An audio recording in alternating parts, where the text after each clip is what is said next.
And hello, everyone. Happy Saturday.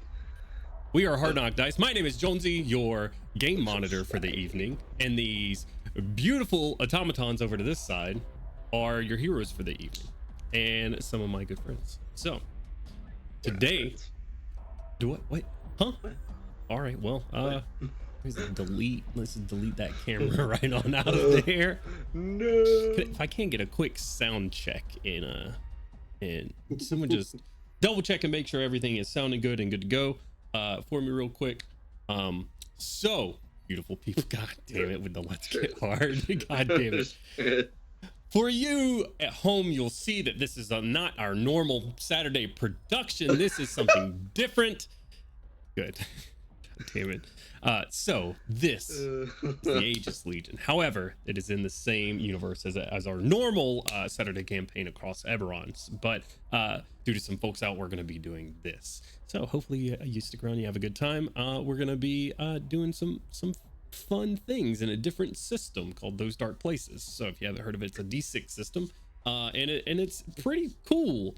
So shout out to those guys. That's what we're going to be doing today.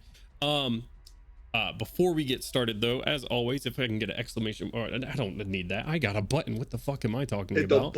We're raising money with Extra Life, specifically for the Children's Healthcare of Atlanta. If you go click on that link, you can go be a hero IRL and open your heart wallets and do the lawful kind thing. So go click on that link, or you can just scroll right down here on Twitch, donate right here if you don't want to venture off anywhere else. So I think that is it for introduction stuff, right? Anything else I'm missing? We should be back to our regularly scheduled programming next week, so be on the lookout for that. However, let's kick this thing off. My wonderfully robust group of automatons. My strength's a 2, so like moderately robust. Like kind of robust. I could take 2 damage. Yeah, this system is hella punishing. I'm very worried about what might happen in this. So we're gonna see. Who knows? We'll see what happens. Yeah. This system's hella punishing. However, like I said, this is in I was worried about a part 2. We won't get past the first plot point. Anyways, this is set within our across Eberron universe, like I said, with the Shining Vanguard, Blow on the surface of Eberron, fighting back the incursion of Zoriat, and right now fighting one of the daughters of Sorakel herself. However, we find ourselves thousands and thousands of miles away. We do not find ourselves on the surface of Eberron. Instead, we find ourselves high above the surface, floating amongst gleaming golden yellow crystals of the Cerberus belt. Our background, the blue-green planet, and trillions of tiny lights, indeed entire galaxies, impossible distances away.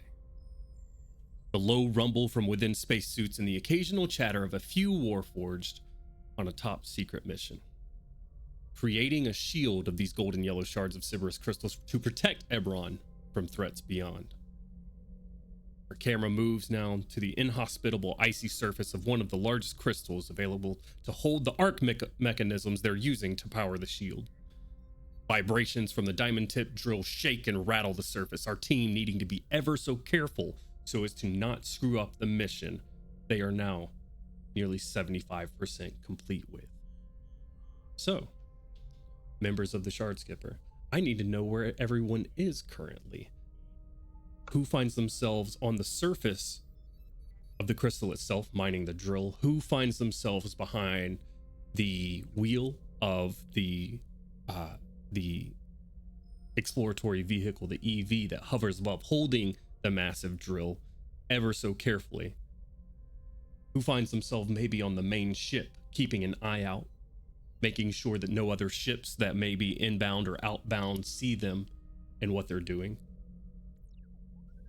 Where do you find yourself? Songbird is on the crystal, actually operating the drill. On the outside. Imagine. Go ahead. No, go. Oh, I'm sorry. No, go. I was saying, I imagine that Bolts is probably in the Overwatch position, not just frenemies, but also so he can rapidly respond as the medic to anyone who becomes injured or in need of a quick rescue. On the main ship, you said? Yes. Okay. Because you said there's 2 EVs, correct? There are two EVs. Only one is in service, or only one is in use right now, rather. Right. So like if something goes wrong, he's in like a response position. Gotcha. Awesome. Angel will be with Songbird, like keeping an eye out, but also like kind of following Songbird's instructions on what to do. She's the hand me the wrench person.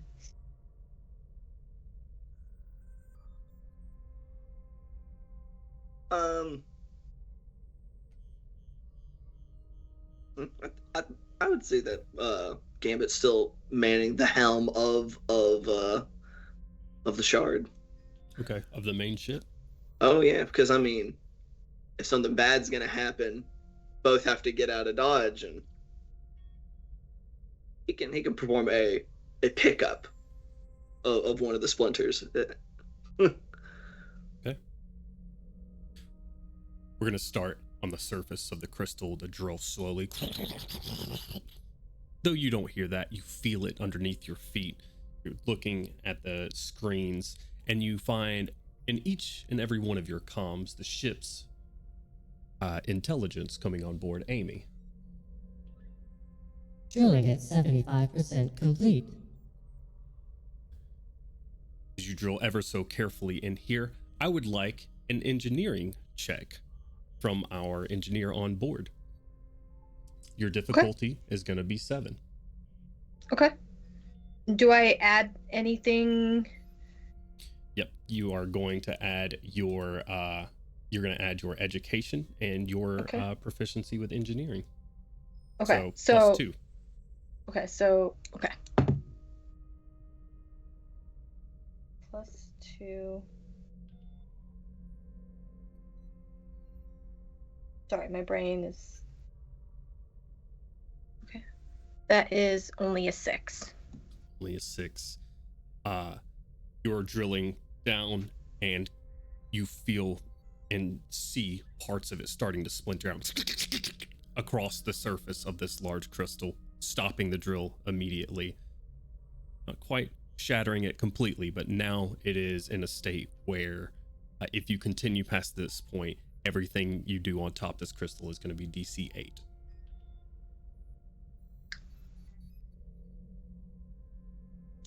Okay. Oh no. Just roll a D20. Cheat a little bit. In the ship above, 14. I mean, Gambit, you hear Amy come over the comms. Ocean detected. Planet side, 600 miles. What do you do? Same. What? Huh? I didn't quite hear properly. Motion was detected 600 miles planet side. You look at your radars and your instrument cluster in front of you. You indeed see blips starting to show now.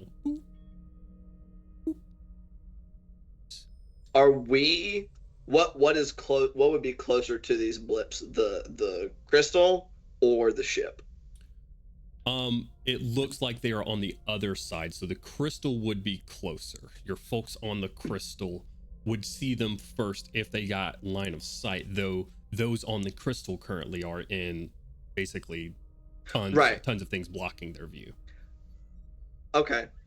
I would like to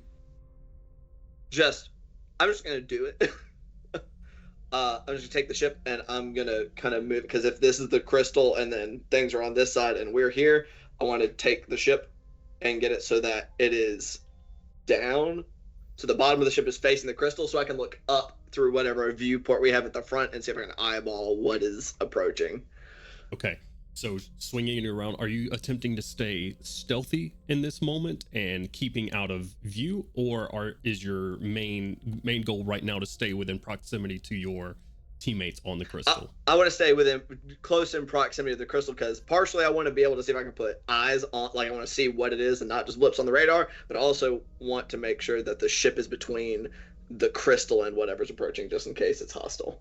Okay, so the viewing deck is going to be closer to where Bolts is currently, but you can get him in position with a successful piloting check. Go ahead and make me a piloting check. As I'm going, Bolts, go to the viewing deck. There's something coming. See if you can see it. I'm at the viewing deck. I'm watching. That's what Overwatch is. Just look up.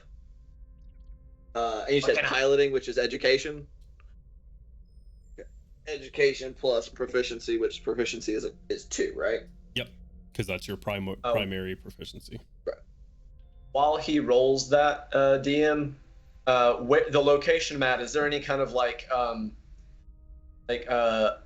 observation apparatus, like a scanning equipment or a telescope or something that I was using for Overwatch? Yeah, you absolutely can. You have tons of like an instrument cluster just like he has up there. You have here on the observation deck as well. And that was a total of 9. Very good. So 4 plus 5. Real quick, just to confirm, we're adding, so like with my education, which is what engineering is under, I have all 4 of those marked. Do I do 4 plus the fact that I'm an engineer? Yes. Oh, then I got plus 2. Way more than 6. Okay. All right. What was your total then? 10. Okay. So. Oh. I thought it was like 1 for education and 1 for engineering. And I was like, this is a really hard game. So okay. Then 10. All right. That's a lot better. That's so much better. Okay, I'm glad that I clarified because that was bad. You are able to bring back the drill in time, nearly cracking the side of it. You crack a crystal this size, and cracking it is going to cause at least an extra few days in space, which is not what you want. So able to back the drill bit up, bringing it back down.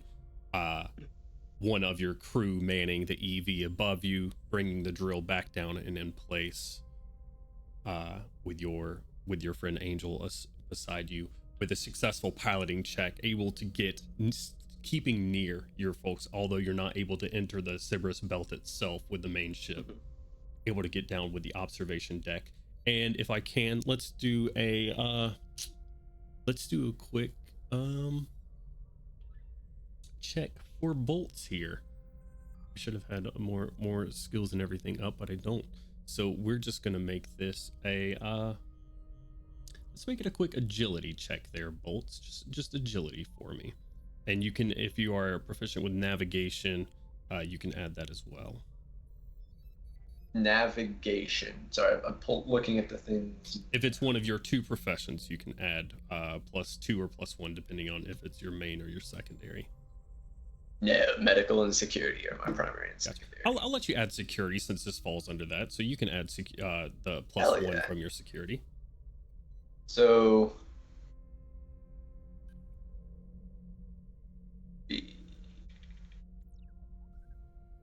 agility, you said? Mm-hmm. Almost rolled a d20, like, unironically.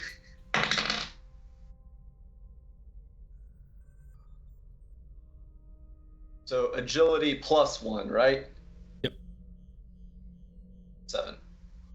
7, exactly. Nice. Success. To pass? Yes. DC 7. Looking up through. Tracking what Amy is telling you is on the way, the radar blipping. You find that it is not on a direct path towards you, which is good. You were told that you are not to be spotted during this. The positioning of your captain currently under the Cerberus belt is going to block the view of whatever this vessel is. However, with that 7 as well, you get your own vision on it. you see a ship amongst the Sybaris belt. Large cargo looking ship, however, the front of it out and open as if it is scooping up Sybaris crystals in mass quantities. On the sides of it, designations for one House Orion. Hey, guys, we got an Orion vessel. Yeah, like House Orion. It ain't noticed us yet. It's doing the Scopy doop on all the crystals around here. Is this like a regular occurrence in the Sybaris belt? This is the first time you've seen. This is the first. Yeah. Yeah, like his marked and everything. Would them like taking Sybaris crystals, would that interfere with our mission? You're talking about a drop in the bucket. Okay, that's what I figured, but yeah, you're talking about quadrillions of pounds of Sybaris crystals around Eberron, right? And this ship, no matter, it would take centuries and centuries for it to even make a noticeable effect. So, Songbird, how much time until completion? Let me ask. Amy! Drilling at 85%. Thank you, Amy. Blow it up. My we pleasure. want to follow them, see what they're doing. Maybe They scooping crystals, I told you. that's not all they're doing. We are to stay out of sight and accomplish our mission.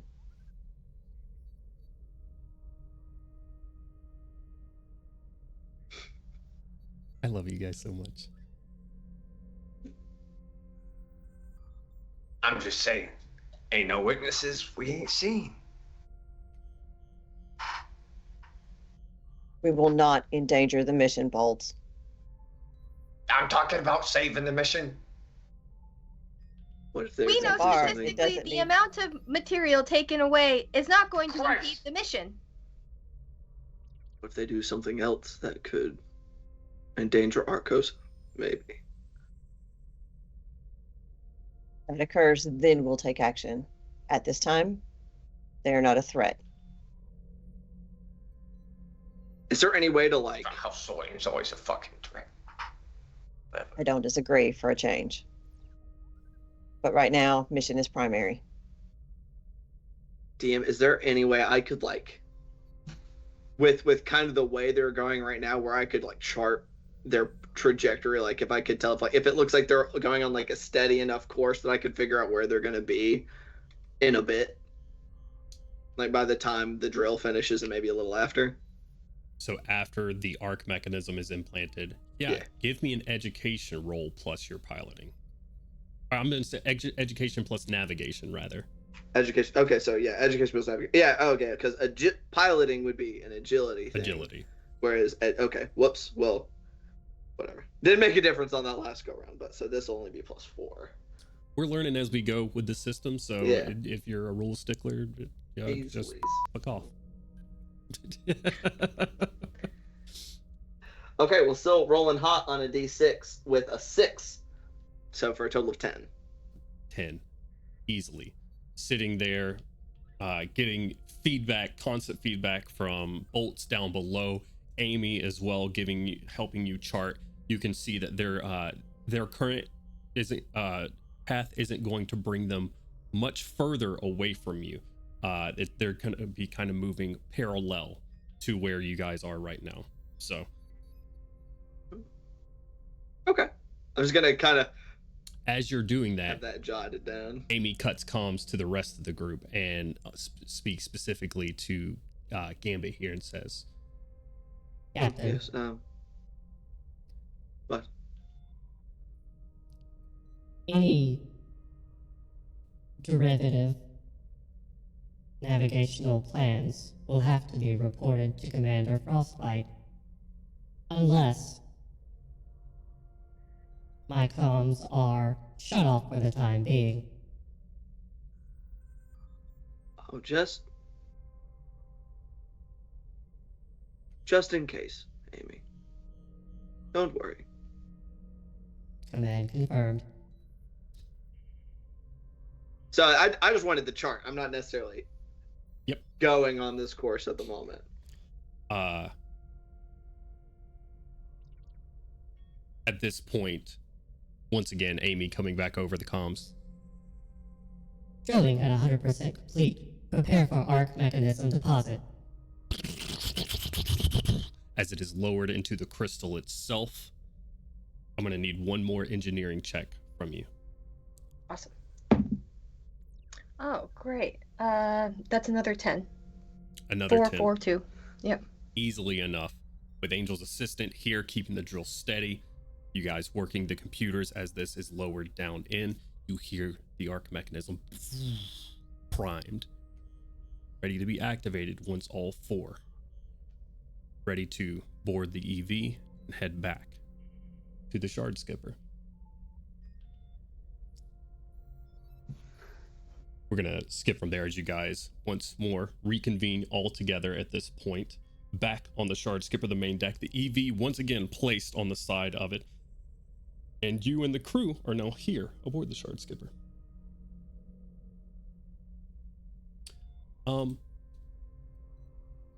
Yeah, now that I have you guys all here on the shard skipper, actually, let me just make you aware of something.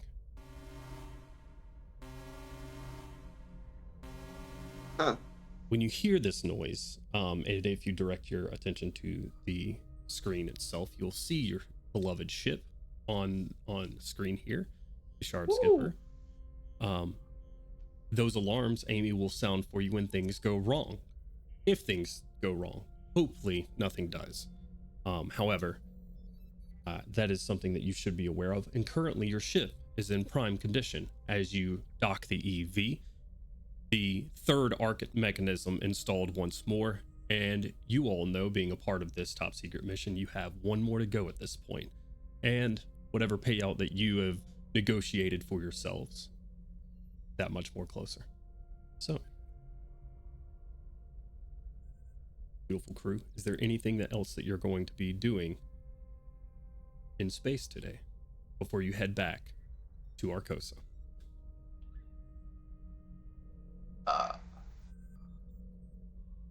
Bolts is being a military man of his caliber, despite being a chaotic clusterfuck, is also incredibly meticulous with his equipment and taking his role very seriously. He is going to probably, unless called for, be like down to the millimeter, making sure everything is in its place in his med bag, and then double checking any kind of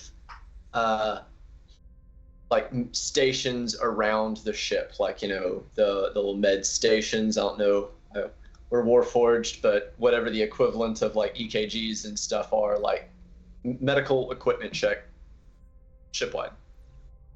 Absolutely. Songbird is He'll not be in a only dick the whole time. Songbird's not only the engineer but also the science officer, and so I think like she has done at every other crystal we've landed on, she has taken just a surface sample and is analyzing that material to see if it's different off of each crystal or based off of, like, you know, cosmic radiation and all that good fiddly bits is what she's been analyzing. Yeah, absolutely. I think this is probably something that you would have done as beforehand as well, and analyzing like the crystalline structure after the fact to make sure that you haven't impacted it too much, sort of side-by-side images out there. So yeah, absolutely. You have currently 2 folks that are doing mission as normal there, Gambit. What are you doing in this moment?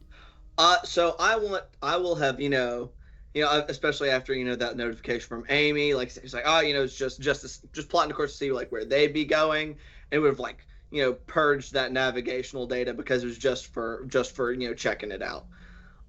He is then going to purposefully, you know, for charting a course back to Arcosa, making, like I said, purge the previous computational data. He's going to chart a course so that it will bring the shard skipper closer, but hopeful, but still with the intent to remain hidden from this Orion vessel, but close enough that we might be able to either just through eyeballing it or through maybe some sensors, get more of like the makeup of their ship. Okay. They want to see like what if it has weaponry, like what it's got under the hood, maybe. Okay. Are you informing the rest of your crew, or are you Absolutely doing... not. I'm just navigating us back to Arcosa. Nothing to worry about. We're just gonna happen to see them. Crazy. That does actually raise a quick question. You said not DM, whatever your title is, mission monitor. manager, GM. game monitor. Houston. Houston, do we have shipboard weapons? I mean, I know we have personal weapons, but do we have like cannons? I think, yeah. I don't think why. I honestly, I'm gonna put that in your narrative power here. What you have, I am gonna say, don't ruin my fun, and I won't ruin yours. So, go for it. I would like to fire a beradium warhead. Eberron? No, at their ship. Oh, okay. Yes, at Eberron, actually. Yeah, no, you do have ship weapons on here. Mostly, I will say, considering your current mission, this is for...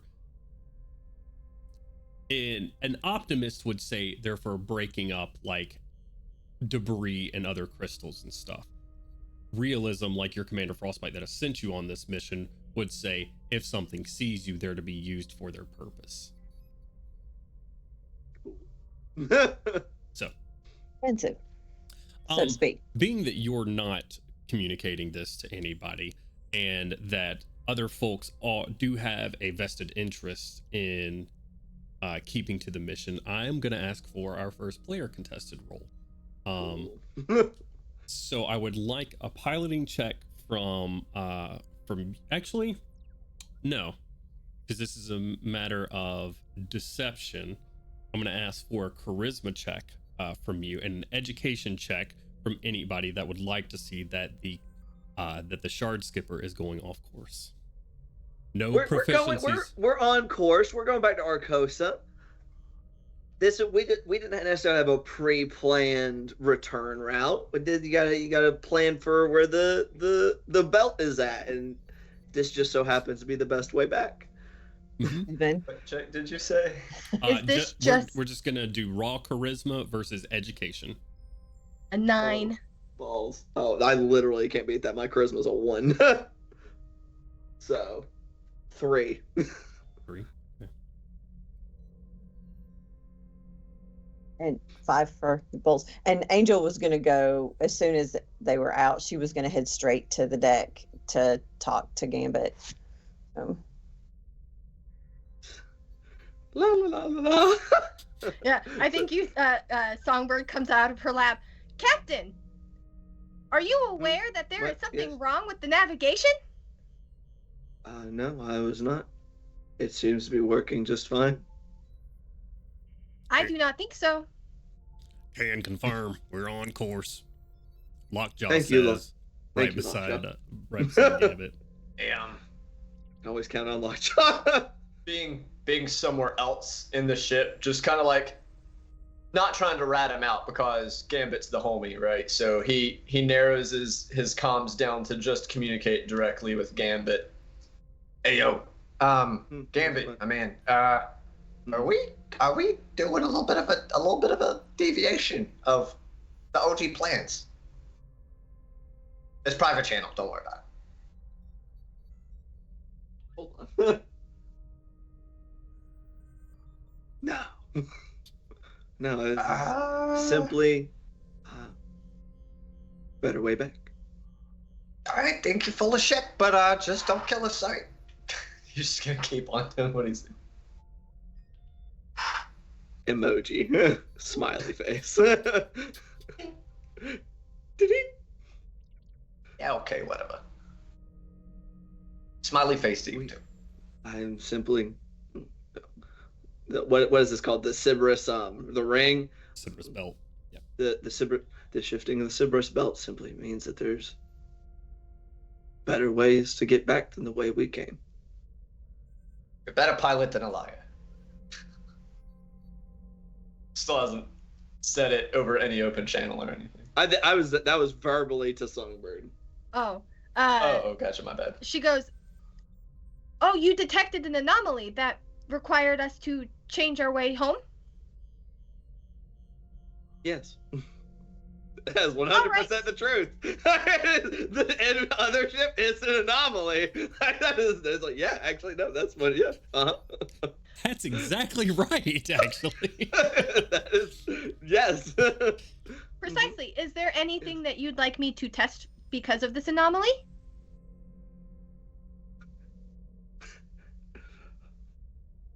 Perhaps our, what would it be? What kind of sensor would it be to like ping another ship? Like radar or something? We don't want them to know they've been ping as in like examine them with like, like radar. not the eyeball, but with technology. Yeah, radar or sonar, depending on. Perhaps be But prepared. can't they tell they've been pinged? Maybe. It's If they're paying gonna attention. come down to how good of a engineering check we get versus the observers aboard the Orion ship.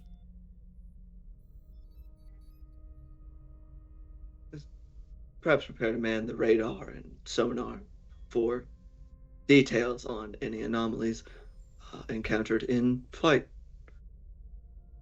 All right. Songbird, you may Yes. ready that action. Do not execute yet. All right, I will be at the science station. Gambit, what did you see? An anomaly. Gambit, what did you see? I heard that there's a ship in the area. How far is it? We have. Tell me what you know. At this point, he is Orion actively. vessel. Do what? Approaching Orion vessel. I see shit. that we are. Stealth Crossing their maneuvers paths. recommended immediately. How unfortunate. I would like Hey, you to make Gambit. a piloting check with agility, please, to remain stealthed. Yeah. Because that is the Yeah, but goal. I know if you know, like, because it was just announced over the radio that we all are like permanently tuned into, but we're getting closer to that ship. The Correct. one that we can neither make contact with nor blow out of the fucking sky. Yes. Okay. Guess you're tracking.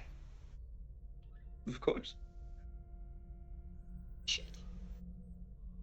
All right. Well, I'm just gonna go. I'm gonna head back to 7. the. 7. Okay. 7. All your stuff? That's just Yeah. We currently have a tie. Is there a Roll off? Question mark. that or like a help action of can I roll like using science or engineering? Like, do we have like a cloaking device or something that I could activate? So I'm gonna say this instead of asking if you have a cloaking device, you tell me how you are currently going to work on that at this moment. What you're going to do to cause this ship to be more stealthy for your pilot here. I would run to where the engines are and so sort of throw some what's the word I'm looking for? Help. Like switches and things that would allow for that would like quiet down some like the thrusters and stuff like in stealth submarines, like they have a thing where you can like turn it off and it's like completely silent. That's what she would do, is like flip the things that would make us silent. And So you're like hitting the main power essentially, and the entire ship Basically. is going dark. Okay. Mhm. All right. While that is going on, Bolts is very casually sprinting towards the weapons suite, not with the intent of opening fire on the enemy ship, but he is going to see if there is like a large, I mean, it's about to not matter. He doesn't know that he's about to not have power, but the intent is to find like on the opposite side, because there's no sound in space, to basically like try and simulate a shard collision, like look over there kind of thing. Okay. All right. I tell you I'm what. so glad that you had a similar idea to what I had, but different execution. So I tell you what. You're currently powering down the ship, so there's no electrical signature that maybe the Orion ship can pick up on, or visual by that nature. But it's mostly like instrument based at these scales. I will give our pilot one more reroll here. You can either power down the entire ship, giving him a +2 to his roll, or you can leave the weapon systems running, giving him a +1, and that'll come down. The distraction will come down to a roll from bolts here. However, you won't have any weapon system. If you decide to power down the entire ship, you're not going to have any weapon systems for a while, because those things take a while to come back online. So what's your choice here? Tell me, Songbird, are we the best or are we just lucky? Is that over the Yeah, wide that was just comm over or the just, entire That- comm. That is a question that I have not come to terms with yet, Gambit. Hopefully, we're the most well-funded. I would power it down, trusting in my team that they know what they're doing, and power it down just enough for the weapons to stay online. Okay. Let me get a piloting check, and I want a weapons check from you there, Bolts. So I take. Go ahead. I'm sorry. Go ahead. I say when he gets there, he does see a suitable shard, because he doesn't want to fire and like clearly give away the position. He wants to be able to like ping a shard with like a low power weapon and get it to. Right. That's going to come down to your weapons check. Essentially, the way we're going to navigate it here is if your weapons check succeeds that, you're going to be able to accomplish that. If it doesn't, then it's not going to look quite like you want to. You guys hold on to those numbers for right now. Angel. Okay. You see where your friends are going or your crew and what they're doing at this very moment. Is there anything that you would like to add to this scenario? Angel will look at Gambit and she'll be like, be good, not lucky. And she'll turn and just haul ass to the weapons suite. Okay. Going towards where Just faintly where Bolts is. the best. To clarify, Anakin, get it right. as a security being my secondary, do I get a +1 from that to this? Yeah. Okay. Yep, you get your agility plus your secondary, which is +1. Yeah. So Okay. it's What's our piloting check? 12. Holy shit. Opposite end of the spectrum. What's our weapons check? Zippity doo dah, zippity day. Please don't let me fucking die out in space. 8. 8 from Bolts. Is Angel gonna attempt the same thing? Yes. So that's going to be also an 8. 2 8s. Okay. 4 successes right there, really. I just want to watch us onto a larger Sybaris crystal as we fly past.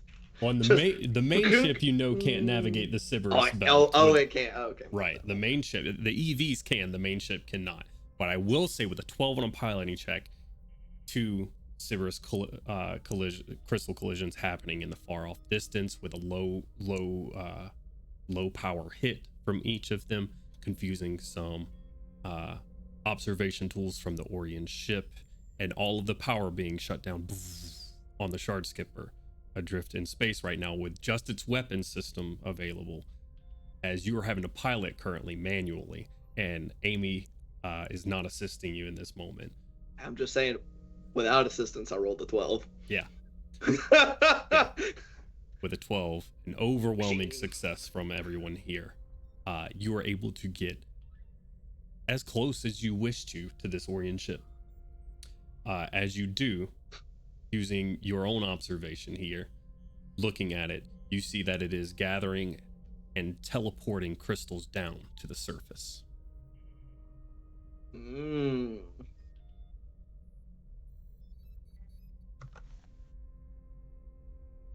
don't know how history checks work in this system, but can Songbird make a history check? Sure, you make an education check. Oh, great. That's my best skill. So let's see if this keeps rolling. That's another 4. So 4 plus 4 is 8. Okay, what are you looking for?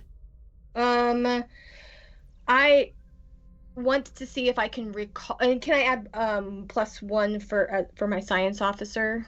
Depending on what you're looking for, but yeah. Basic. So it would be science of the what would people on the surface of Eberron be using these crystals for? Like, what's the scientific use of these crystals? Easily would know that. Sybaris crystals are used for a variety of things. The main use and the mainstream use that you guys, and I'll give you this with an 8, is essentially what you're using them for with the Aegis system and the arc mechanisms, and that is using Sybaris crystals to channel energies. That is what they are good for. They can channel and amplify energies up, like dial it up to 11. A lot of folks use them for like arcane foci and stuff like that. Like I said, that's essentially what you guys are using for here. So that's not even a check. What a 9. So with +1 to my science, so that would be a 4 plus 4 plus 1, so 9 total. Okay. Yeah. With my science roll. Yeah. So with a 9, I'll give you. Let's see. Would there be anything else that you're looking for specifically on the usage of Sybaris crystals? If I know that is a common use,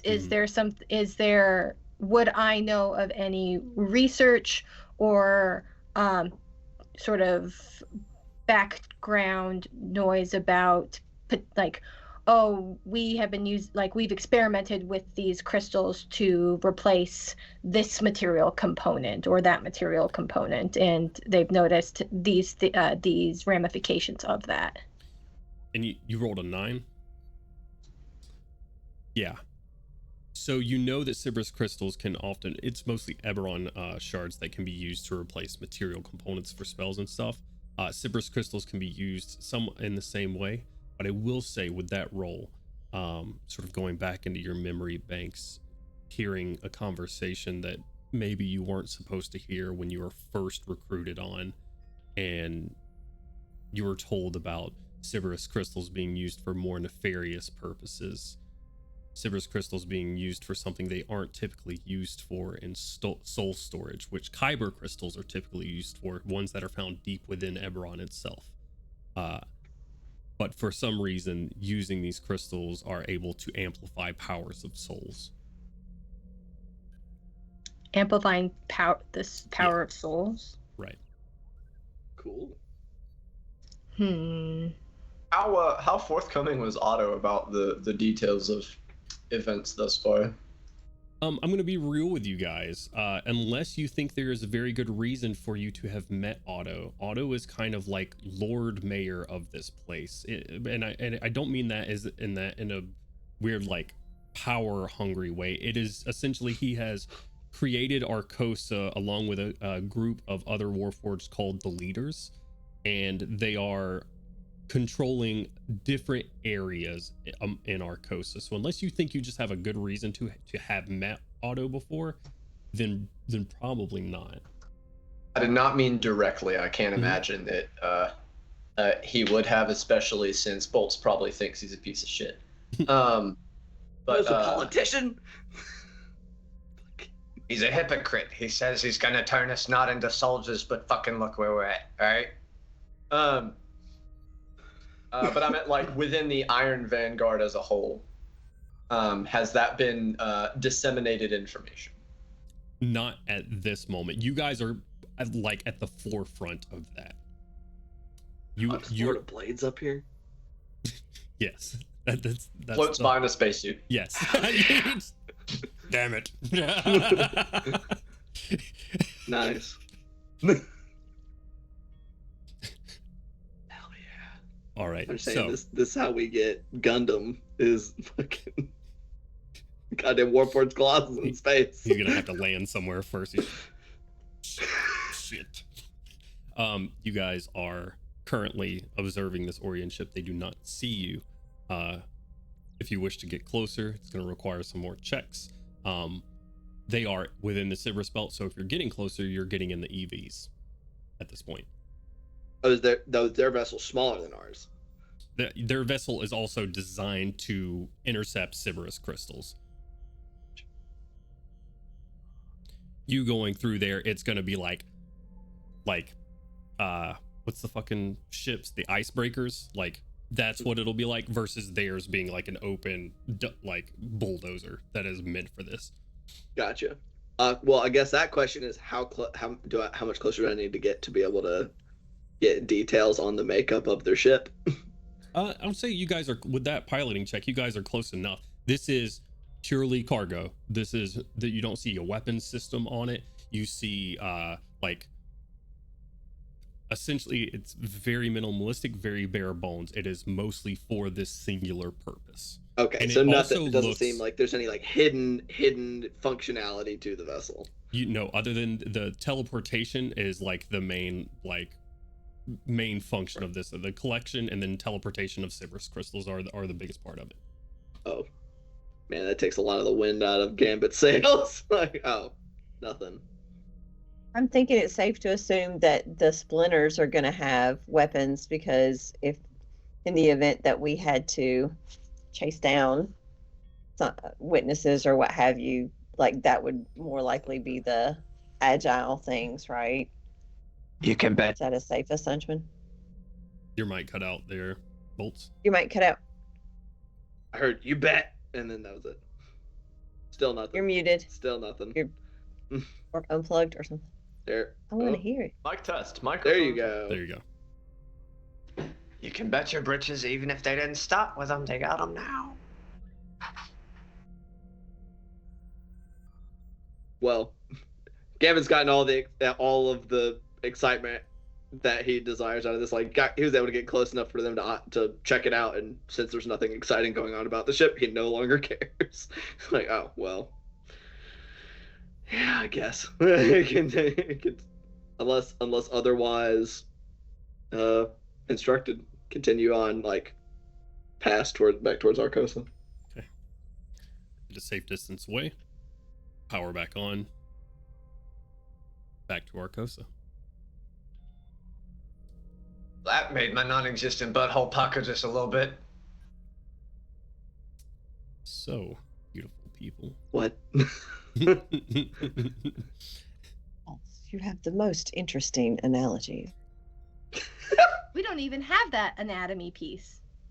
That's why I said my non-existent one. I ain't got that installed, but the bleeders do. And with that, our camera cuts. And we are going to be in a totally different atmosphere. Down in the flying city of Arcosa. This goes hard. However, we are not within the shining streets of Arcosa, where there is universal housing. We are instead the underbelly, where the clean fire engines keep it aloft above the surface of Eberron. But built around the engines themselves and the underbelly of the city, we find groups and groups of Warforged down here in revelry, having a good time and creating their own good times. And we're gonna pan over to Bolts and Gambit, who stand in front of a device, a air skiff of some sort, with a engine of monstrous proportions, lined up to 6 other similar air skiffs with different crews beside them. And let's just go ahead and start off with Bolts. What are you doing here, and what does Bolts look like, if you would? Bolt's now out of his space uniform, wears over a chassis of like lightly bronzed metal, his plating having been lacquered to look almost like bone, with like the highlights and the lowlights painted onto it. And in the uniform traditional Warforged mouth with the U-shaped opening, he has had golden canine jaws installed. He has a grill.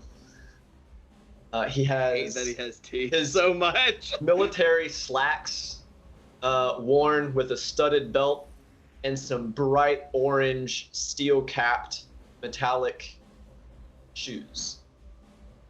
He has a spring bolter, little hand crossbow that uses pneumatics and springs to fire, stuck into a holster at his waist. And he has just a flak jacket, no shirt, and kind of an engineer's cap stuck at an angle. And he obviously can't fly for shit. He's been in a lot of collisions, and that's why. So he's here to handle the money side of things while his boy does the flying. So you're sitting there collecting. Arcos is going to stay on the same monetary schedule for right now. Gold pieces being handed out. Hey, come on, yeah. Bookie's coming by. All right, we got 10-1 odds. And what is your skiff's name? I thought of all the other names. I did not think of one for this one. Hey, they said we gotta put a name on there. I don't think we can just put our fucking air skiff.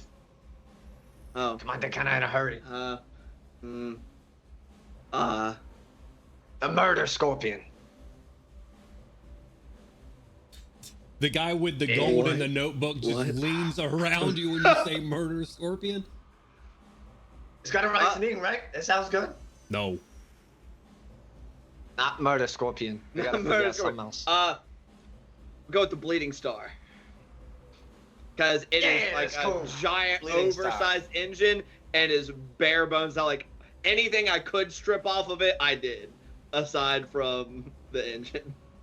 As fast as fuck, boy. Star. Your bet and the entry fee all in one, or you can take the piece of shit home. I ain't a piece of shit. We better win this bitch. He's gonna like flick it. Right. Bleeding Star in it, and he walks off back into the crowd with your gold, taking on bets and everything. And then our camera pans over to the pilot's seat. And Gambit, if you would describe yourself as well, please. So Gambit is I was about to say height doesn't really matter for Warforged. They're all about very uniform individuals. He may have been painted or lacquered at one point, but all of that has either been scraped or burnt off. So it's like bare, like that kind of silvery steel and whatever, just like dark brown wood that makes up some of the joints and things. A lot of the metallic places, the discoloration that steel will get when exposed to like extreme heat. There's a lot of that in streaks and in individual concentrated spots in any of the pieces of metal on him that are exposed. For clothing, they may not have bits, but they also don't have pockets or anything standard either. So he does have relatively like tight form-fitting like pants that do have multiple sets of pockets going down the sides, and just some regular boots that have they've got like latches on the bottom specifically for these skiffs and things, because as limited as there are other pieces, he locks his boots onto them so that he doesn't lose footing or anything when pumping gas and brakes. And on either arm, there are rows of tally marks that he has scratched into the surface of each arm. No indicator on them as to what they represent. Sitting in the pilot seat, you see coming out from under it, Lockjaw sort of coming up, and with a steering wheel. There's a goody through. It might fall off again, so watch out. You might need to grab onto the boat, turn left, right. Okay. Hey, as long as you don't fall off till after the race, we Gucci. He takes his tool with another large bolt, and just through the center of the steering wheel, just. I hope that helps. It's in place, yes. My boy over here's about to smoke y'all shit like a cigar.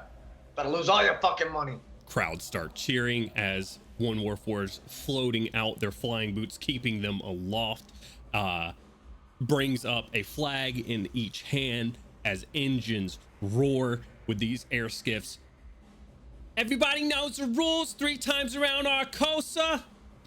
No other rules. Drivers ready? Right before we like they're saying get ready, I'm just gonna kind of look over at Bolt. I'm gonna pull out a single platinum coin that he carries, like that's the only one he's got, and he doesn't spend it on anything. He's gonna ask heads or tails, Bolts. Always heads. He flips it, smacks it down, doesn't uncover it, and puts it in one of his pockets. Like I said, it's form fitting, so he puts it in the pocket so that whatever side was facing up will stay up in the pocket, and shoves in the pocket and gets ready to race. Drivers ready? Yeah. GM. Yeah. How loosey goosey are they when they say there are no other rules? I mean, if you're willing to put your safety in danger, you can do whatever you want to. Just know actions have consequences.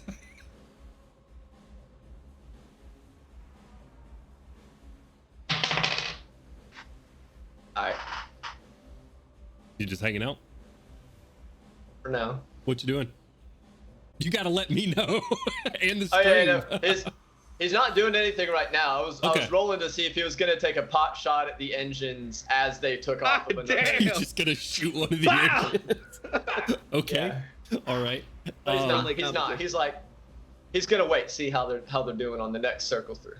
Okay. They're they're gonna pass by here. When it 3 times around Arcosa are the rules here. She holds out a flag in one hand. Another hand goes out, but instead of a hand being at the end of it, just a set of 3 lights, starting flashing red, flashing yellow, green. Gun it. I want piloting checks from you, Gambit. Bolt, I want a strength check from you, and what you're rolling for is for the strength of not the murder scorpion, but instead the bleeding star. Bleeding star. I still 12, think the murder baby. scorpion was a good one. 12. You said strength and what? I want you to roll a strength check, and I'll let you add security to it. I'll let you add security to it.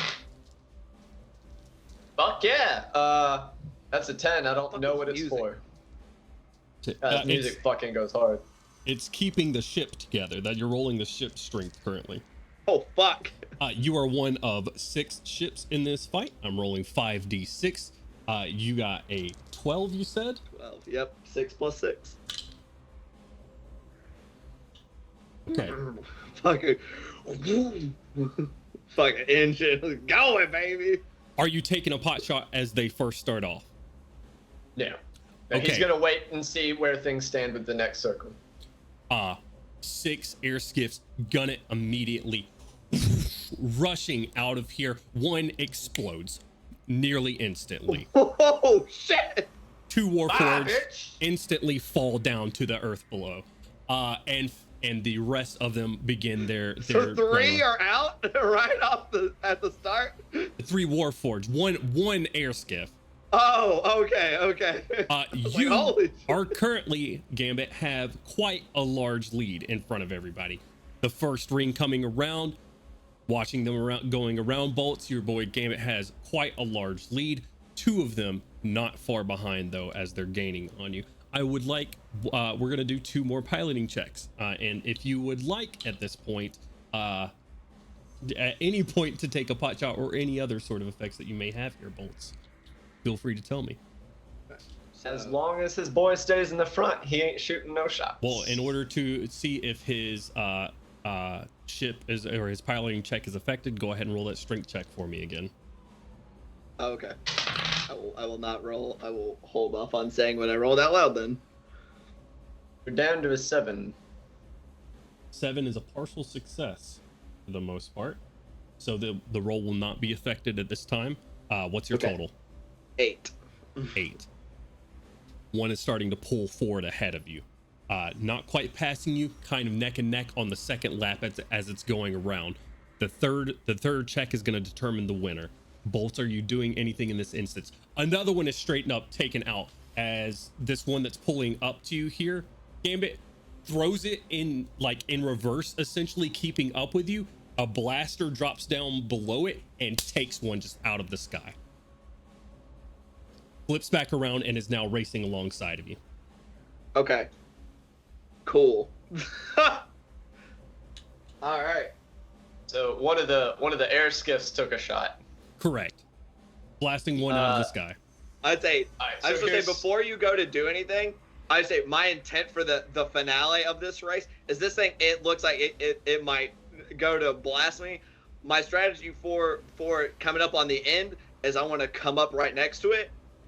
And I was about to say, I'm not going to pit maneuver it, but I want to force it to play chicken with me. Because I would kind of want to get the Blade Star right up next to it and kind of lock myself in right next to him. I'm like something that may not be quite like, I'm like, I can I'll still be able to fly if this breaks off. Kind of wedge it into something on their ship, and I want to make sure that it can't straighten out, so that we are both heading, like, getting ready to come up to a curb, that we're heading straight towards a fucking object, so that they will, if they rip off first, that they basically will throw their lead in the garbage. Gotcha. Or they will, like, throw their ability to catch up with me just in the trash. Okay. Make an opposed piloting check to do that. I'm gonna say 10. that. Okay, I was gonna say it's DC 8, easily locking up, hooking up to this thing. They're attempting to pull away from you, just unable to. And as they pull on you, they see themselves getting closer to the engines of our coastal, like just the burning engine from them, and they like fucking turn out of it. They're coming up onto you, Bolts. Anything you're doing? So Bolts isn't gonna shoot him directly. Bolts is gonna like look for like an overhanging light or a beam or like a cable or something, and he wants to like shoot it and cause something to swing down near where the other air speeder is. Okay. Air speeder. I'm sorry, air skiff. It's all good. Go Now, ahead this and roll. is skiff racing. Roll me a weapons check. Agility plus weapons officer. 6. 6. That's a failure. Yeah. Hitting a large like crane arm that's currently holding up a large like side metal piece currently not in use, swinging down. I'm gonna say your ship has a strength of 3. That's gonna do 2 points of damage immediately, bringing bringing the Bleeding Star's strength down to 1 right now. If it takes any more damage, you're out of the sky. Okay. Did it hit both of them? They're able to bring around, taking it and sort of slamming it in reverse, seeing this oncoming, and slams into the side of the Bleeding Star specifically. Unfortunately, not what you wanted to. You got one more check going around here, and you'll have one more chance to affect the race here. 3 more skiffs in the race. This one is currently tied with you. All right. We're rolling piloting checks. Did my maneuver screw with them at all for this check? They're not able to pull ahead of you is what they're doing right now. Yep. Only any of the other ships is going to be able to pull ahead of you. Gotcha. And I'm going to roll a strength check for theirs to see if they can undo what you've done. I want you to roll the opposing strength check, Bolts. Oh. Strength. Using my strength score, right? Same as last time? Yep. Strength plus weapons. Can't shoot for shit, but we got a 10. 10 on the strength, unable to pull away from you. Currently, you guys are neck and neck. So it's going to be a tie unless there's something done here. The other 2 fall too far behind, unfortunately, with a 2 and 3 not falling out of the sky, but not being able to move. It is you and this one air skiff beside you. You are currently locked side by side. You're coming up to the finish line. What are the 2 of you doing? Right. Like I said, my plan was to lock it so they couldn't pull ahead, but I wanted it to be kind of hooked up on something that I could fly without. Okay. Right? Mm-hmm. So as we're flying along, I'm just gonna go down. I'm sure there's some kind of like some safety inhibitions or whatever, and I made sure that when we designed it that those were reachable. And just as we're coming up right on the finish line, I'm just gonna go off, and then gun it for everything that it's worth, just allowing it just to take off whatever that part I had latched onto them with. This man just riding a car seat attached to a big ship. Basically. Okay. All right. And Would that have been an my final check was a engineering? 10 for that. I got a question for you, there, Gambit. You've been the homie for our stay in Arcosa. Would Gambit want meddling, or would he be left, or want to be left to win on his own devices? 100% would be wanted to left either to win on his own, either on his own skill or by pure chance. Those are the two vices he that he engages in are chance and skill.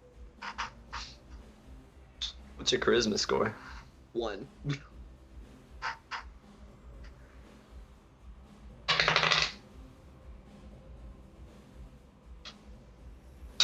Ah, shit, here we go. The fuck are you looking at, dumb piece of shit? Fuck you. God damn. What did I do? You got too fucking close to Kermit. me. Step the fuck up. Fucking Kermit the Warforged. Don't My- lose, you dumb bitch! My final piloting check was a 10. Okay. I need another strength check for the vehicle. Because of what he's doing, I'm gonna say it's DC 8 Oh fuck. to hold together.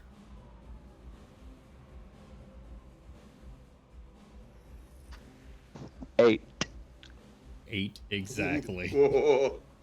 I rolled that shit before you said the DC, and I saw a 3, and I was like, fuck, but I got a +5. Dropping it down, lowering it, not expecting the sudden shift. The other pilots hit a hard left. They're currently trying to pull away from you.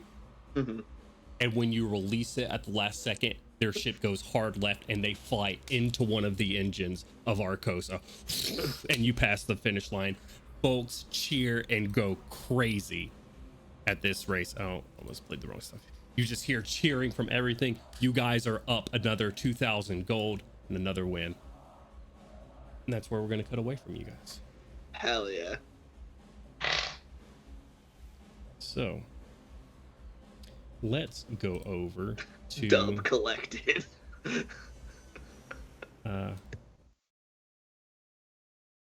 it got a lot more quiet. Hello? Yes. Nope. Just not doing anything. There Oh, we go. it's trying. A little bit quieter, a little bit more subtle. Let's cut on over to Angel. Where do we find Angel when she is back from the Shard Skipper? Top secret mission that she can't really share with anybody, but I mean, it's Angel, so who would she share it with, to be completely honest? But where do we find her? So Angel would have she would have gone to the race, but she would have stayed at the very back. She would have placed her bet, stayed long enough to see Gambit win, grab her money, and left. And then she had heard that there was a space being created, right, that was meant for reflection or music or what have you.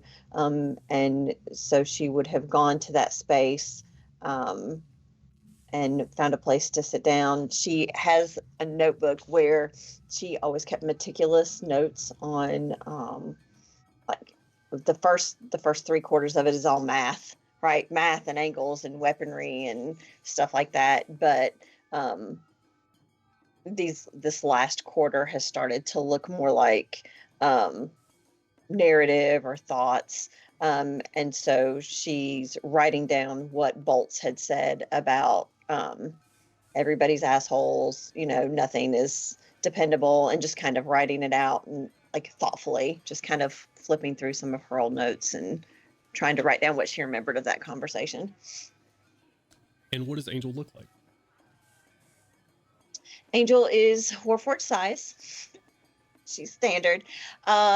She's old, right? So pretty dinged and beaten up, darker colored. She was originally designed to be used at night, or in dim, in fog. So she's a darker colored, not shiny at all. She has purple highlights that she can dim or brighten. Typically, when she's on ship, they're very dark. They look almost black. So in keeping with just, being undercover and not noticed, what little clothes she does wear pants, because for the pockets and the gun holsters, right? So being able to have stuff, odds and ends, she always tries to be prepared for everything. So the pants she has are more like military with lots of pockets. Even when she's not carrying a weapon, she tends to have those like thigh holsters because she clips stuff to them, right, to make it look civilian-y. Up top, not a shirt per se. It's not exactly like a military vest type thing, but it's there for the functionality, like some pockets and things like that. Her arms are just the bare metal and material, lots of places where it's bare metal showing through, and just generally kind of beaten up and dingy, but quite functional and pretty strength-y. Awesome. You're de-stressing from the day, getting away, listening to this music, writing down those conversations, finishing that up. Musicians are wrapping up for the day, heading home, getting ready for their repair and sleep cycles, as much as you need to do the same at this point. Your friends victorious in the race today, able to sleep, and you know that you need to report back in a couple of days. The leadership to continue on the mission that you're on. And as you're walking back to your space, I would like you to give me a quick agility check. Do a triple backflip. Let's see. What is that? My thing's okay. Agility. So that's 7. Is that in my capacity as a security officer or just agility? Yeah, you can add your security in there. All right. So in that case, it is a 9. 9. Very good. With a 9, as you're walking back, the streets down here stay alive, even when folks head out. However, the same 2 Warforged that have been following you since the square are still there, multiple blocks later, as you're being followed back to your place, to your residence. What are you doing? You sort of stop and look over your shoulder and you see them, and you notice that they also sort of stop in place. She would always have the it's not called a taser. It's called the dazer. Mm-hmm. She would always have dasers on her. So when she stops and senses them stop behind her, she probably would have unflipped the latch. She won't grab it, but she will have unflipped the little thing holding the holster shut, and she'll just turn. May I be of assistance? You turn, seeing those 2 asking this questions. They stand there silently, and then you hear a couple of more footsteps behind you. Yeah, I think so. Come with us. You turn around and you see familiar faces to you, Angel. Not the one you hit specifically, but Warforged that were in a group when you first got here to Arcosa, and you made a bit of a splash. Warforged that live in the underbelly here and are members of a group called the Copper Cross.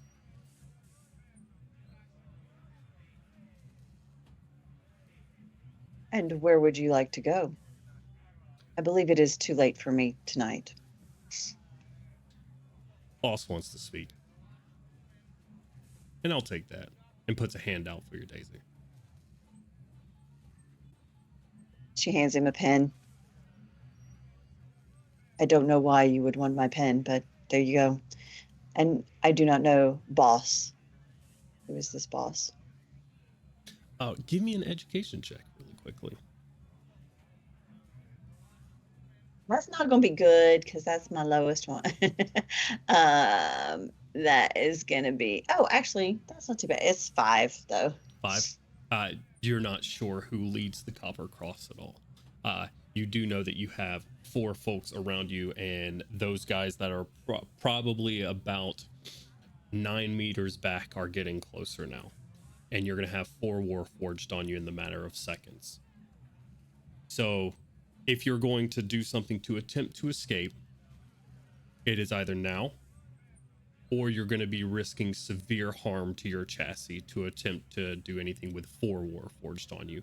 A next to impossible task. Are there like any streets or side streets or like places that she could dodge into? Is she near a doorway or anything into something? Absolutely. You just tell me what you're doing. She'll just like look up and like try to go into an establishment, right? Somewhere, or into a doorway, whatever the closest doorway is, she's going to go into it. So you're going to try to break out immediately and just run from these Just guys. break. Yeah. Okay.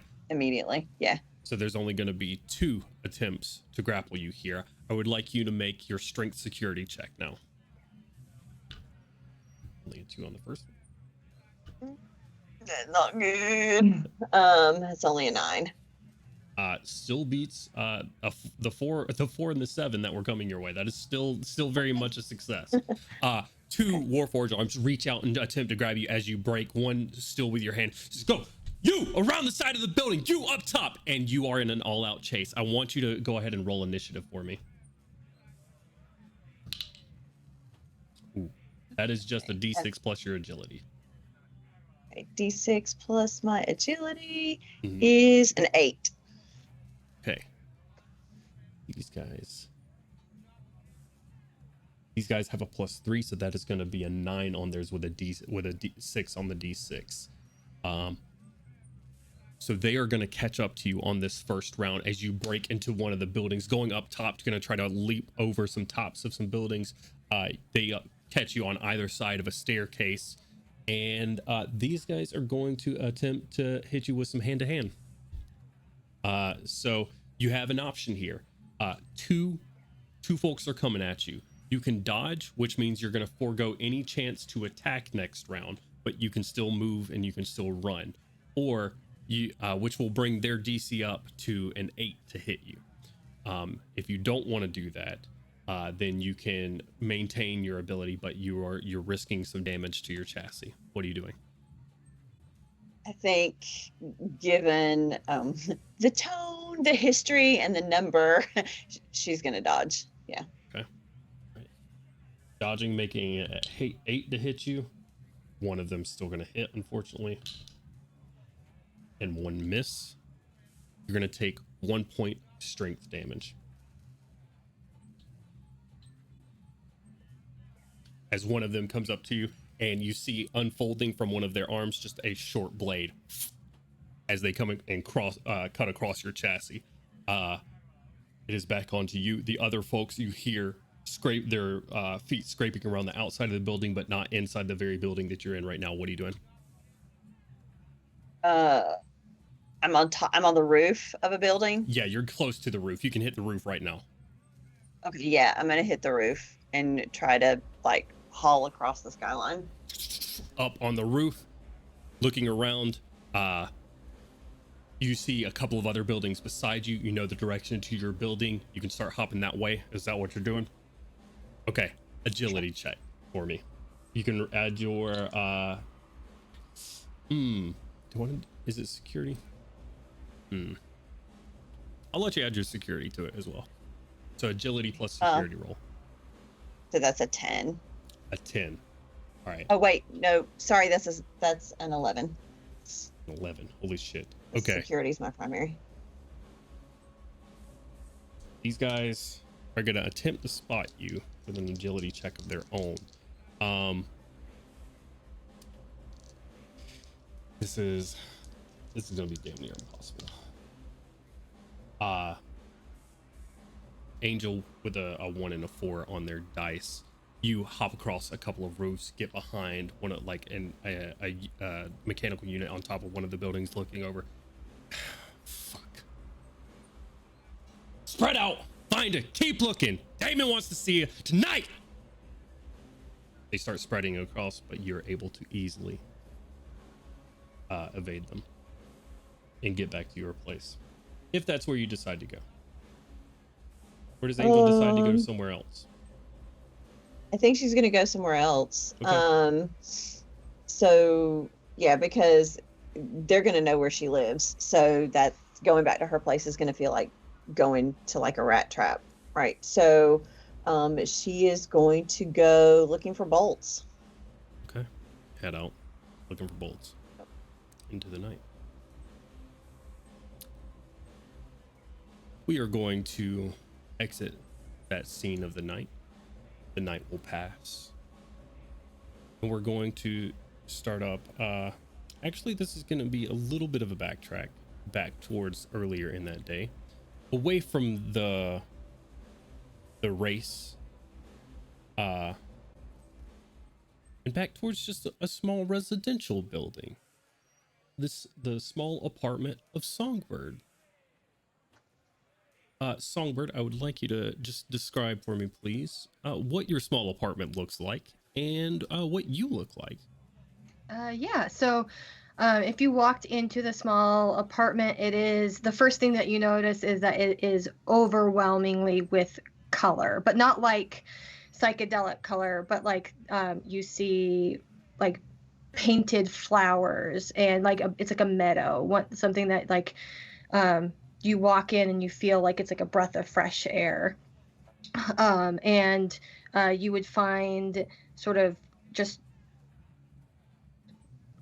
the best I can say is like perches of like where there's like notebooks with like drawings and of various materials. Like I think on one surface you see like a big notebook that has like different modifications that she's talked to Bolts and Gambit about with the skiff and like how they could modify anything with that, and like pieces of like data analysis on the crystals and just like odds and ends and bits and pieces, kind of like if you opened up a junk drawer all of a sudden, but like it's all useful, kind of. At least that's what in Songbird's head, it's like everything's a little bit useful, and there's somebody asks for something, he's like, yes, I have it. She is Warforged sized, but she is probably like one of like the last iterations of like the things or of the Warforged contingency, and so they had been like not quite on the precipice of like androids with like simulated skin, but like sort of the facial structures. So her body mostly is Warforged, but then like her facial features are softened. And she is currently in like army green sort of coveralls that's splattered with paint, but also grease, and has like a couple of wrenches in like loops, and also like a paintbrush in her back pocket, and is like on the floor fiercely like writing out like sketches and notes and things. That's just vibing. As you get into your apartment, unlocking it, and finally back into this space to where you can rest and repair, you see your sending machine as well as your message machine with a blinking light atop of it, indicating that someone has left you voice messages. She goes and presses the button.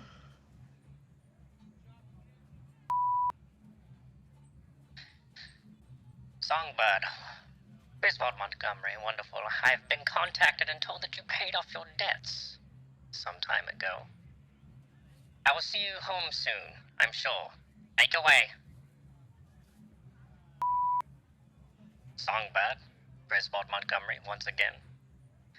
I am still yet to see you. Make your way here. Post haste. Songbird, enough of this. Make your way. Songbird, I am in Arcosa. I will be seeing you shortly. And that's the end of your messages.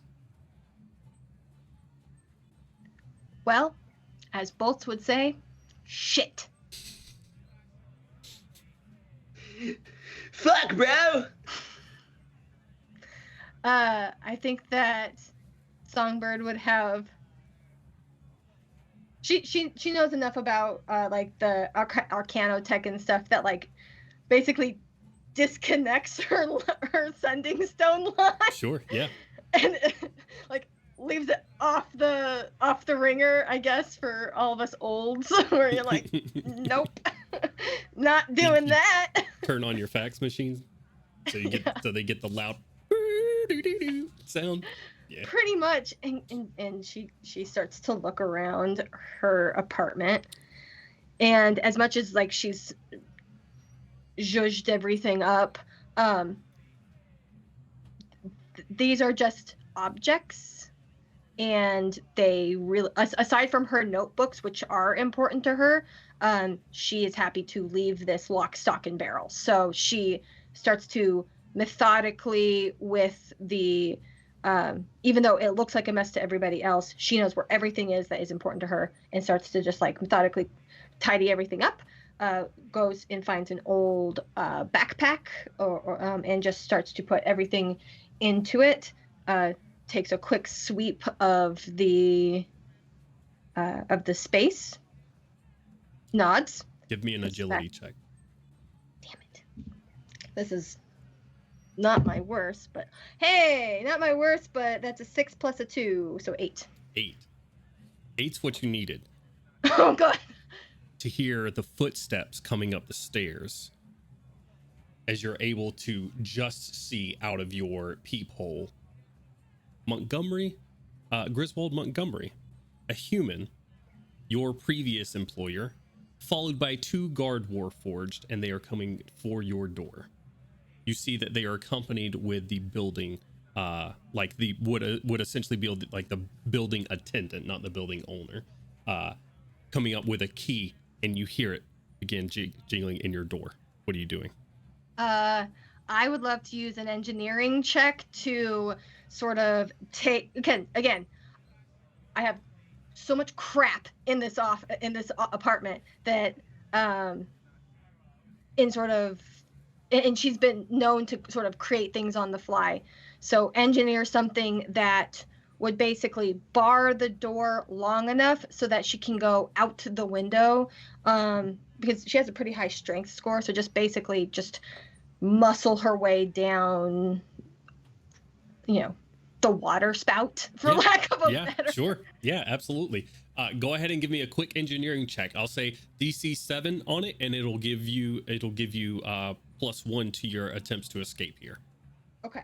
If successful. Can I use my engineering officer? Yeah. Plus absolutely. to that? Okay. So education plus engineering. Great. So 5 on the dice, plus 4 is a 9, plus 2 is an 11. With an 11, I'm going to give you +2 to your agility check to escape here. They're gonna make an attempt against your engineering. So you're gonna have a +2 to get away from these guys. As soon as the keys hit the door and the attendant isn't able to open it. So we basically have the scene, Songbird, where you are halfway outside of your window. The door is attempted to open. The bar that you have there is hit, and you hear Griswold outside. Tear it down. Tear it down. She's in there. I know she is. I can hear her. And I want you to make an agility check. Okay. You're going to get an additional +2 to this. Great. That's a 10. 6 plus 2 plus 2. It's a 10. Well, I just rolled double ones. So we're unable, you just hear slamming against the door, unable to break the barricade, sliding down the water spout, essentially the fire escape of your own building, your backpack down. We get a scene where you are lost amongst the crowds below, and Griswold with 2 bots are in your apartment, and they start opening your drawers and going through your things. The place where you've called home for the past little while, defiled. And when I say, like, just to make sure that it's like abundantly clear. They can go through all of that stuff. It is junk. Like the only things that are important or that have any information are her notebooks that are currently in her backpack. Everything else is bits and pieces that she has literally brought home and is tinkered, and like it is to anybody else, it is trash. With a 4, Looting a pack rat. with a 4 on an education roll, Griswold is looking at all this stuff. It says, they're all clues. All of them are clues. It tells us exactly where she's going. Look through everything here. And we will spend 8 hours in that room with them as they scour all of these things to your next location. The pack rat bot emerges victorious. So, now, was there something else that you wanted to do after you escaped there? No, I think that if anything, once she has escaped, as much as she doesn't like to go down to where Gambit and Bolts usually spend their free time, she knows that that's where like it's kind of safe. Mm-hmm. Well, safer for her at this point. Like, no, like she knows specifically. She knows Griswold is not going to find himself. He's not going to demean himself to go down to where he doesn't like having fun. Got it. So she filters down to where Bolts and Gambit are, and now Angel as well. Nice. Now that you're all grouped together and you're staying. Go ahead. I'm sorry, Jim. I was going to ask, would it be reasonable to think that there might be a place, not like necessarily a giant storage building, but where like a locker or something that Angel could have had like stuff stashed away? Yeah, absolutely. Okay.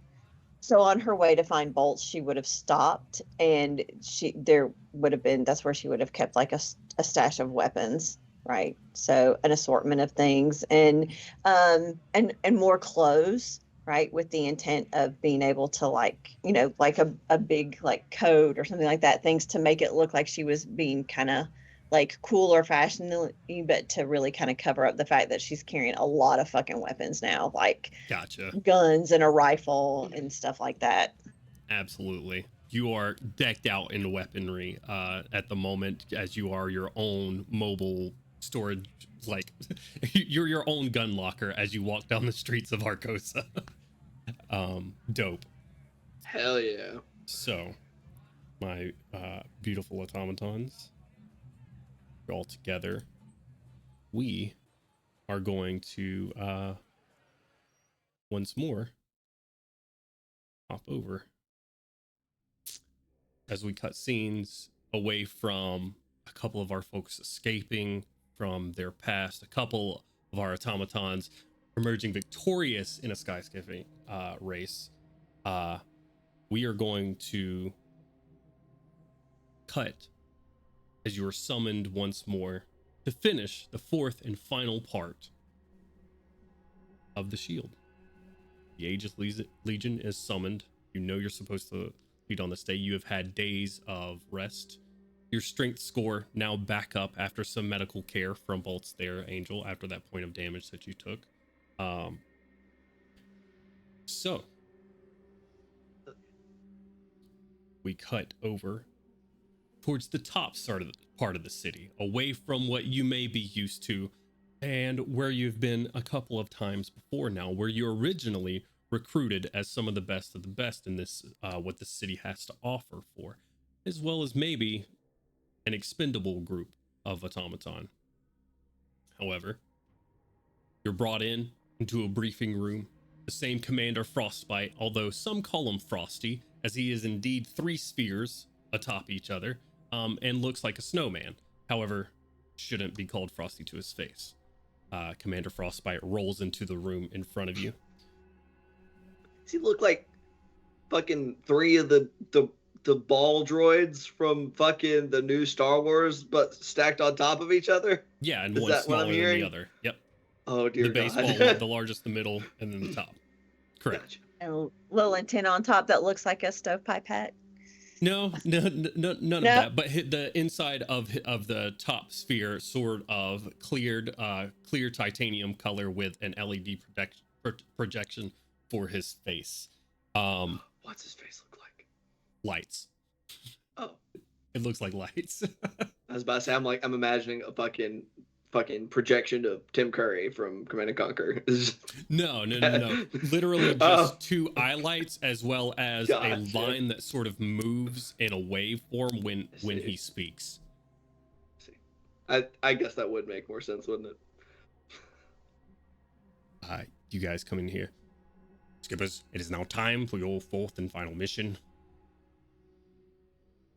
All right. You're going to be assigned once more to find fourth and final location of the arc mechanisms. This one is going to be a bit different, as we're going to send you with a diplomat. We've been in contact with a confederation of planets outside of our own, with a couple of with societies that are on our own. Leaders have been, as I try to look for names real quick, leaders have been in touch with a confederation of planets that are being sent to extend relationships and trade technological info, and also in regarding information and gathering information regarding the invasion of Zoriat. Aboard this confederation of ships is going to be a Gith convoy that will have specific information on fighting aberrations. You want to take this diplomat along with you, measure their intent, ensure that they are safe. All we understood. Are they stupid? Diplomats usually put themselves in fucking danger. Another Warforged comes into the room. Not a Warforged, I guess I should say, an automaton made of not made for war. Instead, gentle metals and woods on his frame. Stands very proper, a docent in the middle of his chest that seems to light up occasionally. I fancy myself not so much, but I do plan on staying out of the way. Ah, shit. Greetings to you as well. My name is Samuel. It's a pleasure to meet all of you. Shrug. We are glad that you are here with us, Samuel. It's kind of like blinks at him, then turns back to a Frostbite. Noted. What'd you say? Noted. Frostbite looks at you all. Samuel, as well as the Confederation of Ships, are very aware of your current mission. So, you will drop Samuel off, ensure that he is there safe, oversee the brief meeting that they will have, and then they will sell their own ships here to Arcosa. Then you are to finish your mission. Okay. Are we understood? Understood. All right. Understood. Sounds skippy. Wonderful. Fucking babysitter. What was that? I said I'm having the time of my fucking life. Thank you so much for this golden opportunity. Oh, danger! What was that? Private bolt? Assigned with your new diplomat aboard, Samuel boards the Shard Skipper. You guys take off once more. Unless there's anything else anybody would like to do before you take off back into space. Before they go, or as you know, as everything's getting settled, Angel would have gone separately to, unless they were together, if they were standing together, she would have taken some of the gold coins that she won, because she put down a fair bit of money on the race, and would have given some to Bolts and some to Gambit, and said, "That was a loaded race. You cleared it well," and then turn around and walk off. Yeah, we fucking did. Cheers. But we. Since Help name Songbird ran away from her apartment, she would have gone to the ship and would have been staying on the ship, because at least that's behind, security, and then would have worked on. I don't think we needed to do any repairs, but just modifications to make our ship better, because why not? Yeah, absolutely. And repairs are always going to be needed, especially with the maneuver that Gambit pulled off last time, getting so close to the Cerberus belt. I mean, that's why you don't get that close. Debris pelting the side of it, replacing those panels is going to be a part of it. So the upkeep is absolutely a part of this as Songbird goes down there and begins her repairs. She has to do that all the time. Yes. Yeah, this is All the nothing time. new. And here's the thing, she does it happily. I was Like- just about to say, and I bet she's out there. I am so pleased to have the opportunity to practice with such regularity. The reason why she's called Songbird is because like I think she's like installed like a music receiver, and it's just like do, and so like it's like playing music, like her body is physically playing music as she's repairing things. It's like listen to show. Hey, tunes. Songbird. I give Yes. you a gold piece if you let me access your song receiver for just a few minutes. I do not like your taste of music, Mr. Bolts, but I appreciate it. Worth a try. Also, Suggestive. Yeah. Access your sound. I don't- receiver. I doubt it will actually become relevant in the one shot, but something that Bolts would have done, which actually a big contingent. Angel, were you upfront about the origin of your injuries when you came for repairs after your Oh, scrap? yeah. She would have been. I mean, she's just very practical. So, yeah. Like, she's not deceptive. At by some default. juncture, you said we were here for days. He would have shelled out a hefty portion, probably like anywhere from 300 to 500 gold if necessary, to one of his buddies. Like, Hey, someone's been ganging up on my on one of my assholes that I have to run with. Can you give me some information on these guys? See who the fuck they are, who the fuck they think they're doing, and what their interest is with the partners. Just intel. You know, maybe yeah, just intel for now. But you know, I got more gold if necessary. Understood. Hey, give me a ring. I'll leave my crystals open. About to be gone for a bit.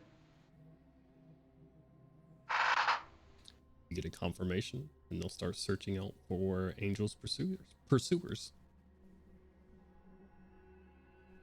Push the gold across the table. Bounce. Anything else on our Done that. Okay. Anything else for Arcosa before our crew takes off? Right. Repairing the outer ships, you all getting your bags together once more aboard the Shard Skipper. Samuel bringing his anything that he will as well, mostly paperwork it looks like, or data crystals rather, to access for this diplomatic mission, meeting with a confederation of planets outside of your own. Boarding up on the Shard Skipper, a rather large vessel, taking off once more, probably under the reason you're called sort of at erratic hours is, again, top secret missions, keeping this under wraps. You guys take off on cloudy or stormy days most of the time to keep your ship leaving as secret as it possibly can be. Folks on Arcosa are going to see ships leaving, but nothing too wild. What kind of storms are we talking here? In space. No, not in space, like Oh. surface level Okay, I storms. was like, God, Jesus. No, Yeah, What the Arco- fuck? like storms on Eberron to Okay. sort Cool. of, yes, not space. Yeah, storms. Arcosa's more of like a Laputa situation, not a in space situation, I think. Yes, Right? Correct. I see. That makes much more sense. I was like, God damn, fucking, what the hell is going on here? Fucking meteor showers. We're just fucking just gotta fly through it, baby. Figure it out. No. You guys are within the atmosphere of Eberron down here, Cool. leaving up towards space. Boarding the Shard Skipper and heading off. All right. You guys head off. You're going to have some time between being on the ship here and by the time that the ship confederation or the confederation is supposed to arrive here. So if you guys have anything that you want to do aboard the ship to prepare for the current mission or to prepare for anything of the diplomat situation, you can let me know. If not, we're going to fast forward a little bit.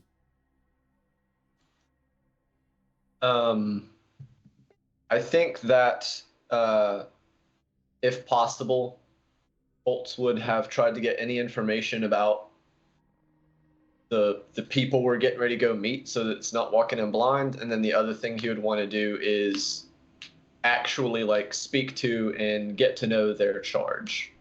Yeah. Know what his capabilities are, what his inclinations are, get a feel for him. Gotcha. Samuel would be the ones to give you the information as well on the Confederation. Give me a charisma check there, Bolts. Oh no. The Riz. Does anybody have a good charisma out of the four of us? That's why a diplomat is being sent with you versus versus you being charged with it. I rolled a 5, so I have a 6. A 6. Okay, it's a bit of a rocky start, as just Bolts' personality is a bit overwhelming for Samuel, but with a 6, you do get a baseline of information on himself as well as the Confederation that you're supposed to be meeting. It is going to be a group of ships that are going to be pulling up. You don't know, he doesn't give you any information about when they were contacted or anything about that, but he'll say that it's going to be a confederation of Githyanki, Astral Elves, Autognomes, Gith, and Plasmoids that have been contacted. Yep. That have been contacted. They're all sending a convoy to speak to about the current predicament, as I mean, the incursion of Zoriat on the material plane isn't just specific to Eberron, no matter how much everybody on Eberron may think it is. And Samuel doesn't tell you, with the 6, Samuel doesn't tell you much about himself.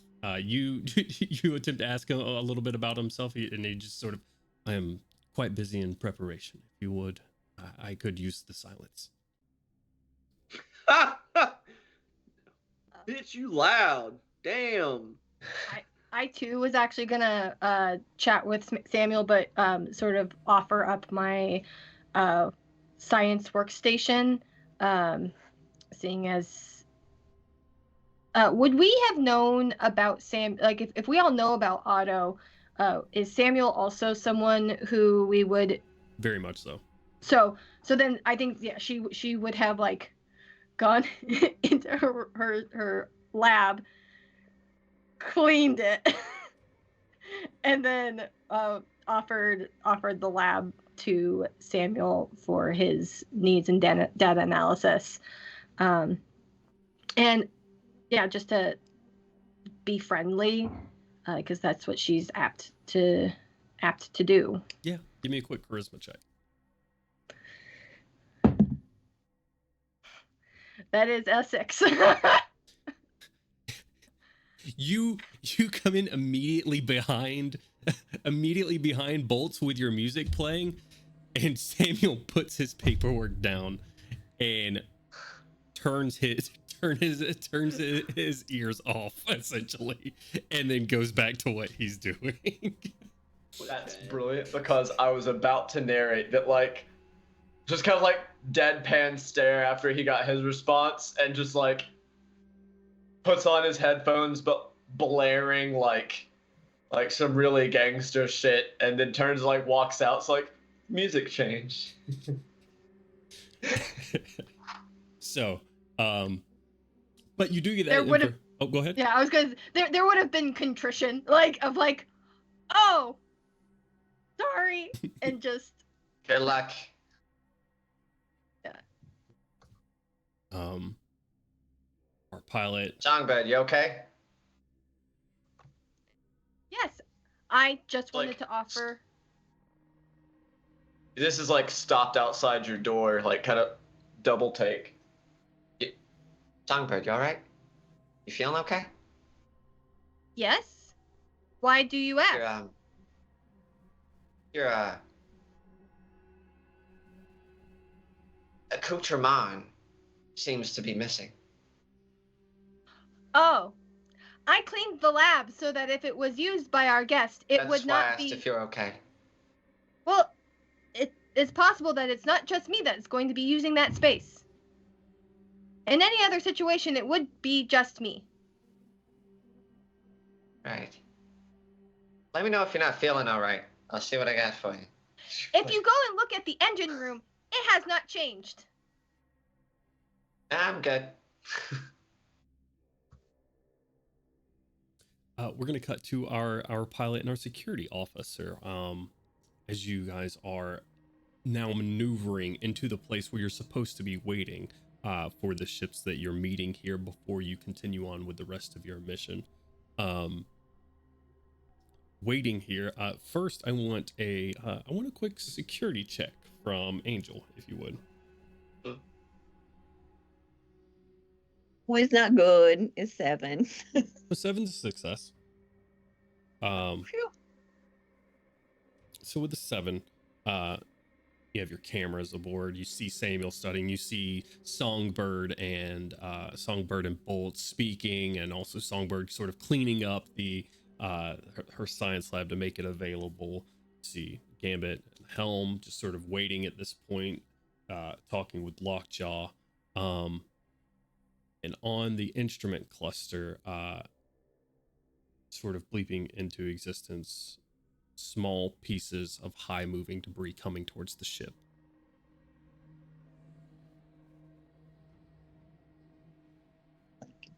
Like junk, trash. You're not able to tell. It just looks like small bits on the radar. And we're already like out of the dock, or we're like in a holding pattern waiting to go. You're out in space right now. You're in a holding pattern waiting Okay. on the Confederation of ships out in space. Oh, okay. Yep. So we're sitting tight. And our ship's computer is Eve, right? Amy, sorry. Amy, can you determine what those pieces of matter are? I can. However, I would suggest evasive maneuvers immediately. Gambit, do you see what I see? We have things coming at us. Look. Oh, yes. Get us the fuck out of here, sir. And she'll make a general announcement. Hang on, folks. Oh, shit. Well, there's no gravity in space, so you guys are pretty good. True. I'd like a piloting check. Yep, and I'm making sure to remain close enough that Amy can analyze whatever it is, so I'm not I got you. I'll say getting us this: too far. DC 7 to just stay away from damage to the hull. Mhm. You fit anything less than a 7, your ship's taking a point of damage. Right. DC 8 and above, you maintain a distance to where Amy can analyze. Cool. 10. Easily enough. We thought this game was going to be hard. It's so easy. Well, When you did- as long as we keep rolling the skills we're good at, yeah. With a 10, easily maneuvering around the debris that's coming your way. Amy able to extract some of the debris. And I'm going to say our science officer, if you'll give me a science roll as to what these chunks of like metal and debris are. Yeah.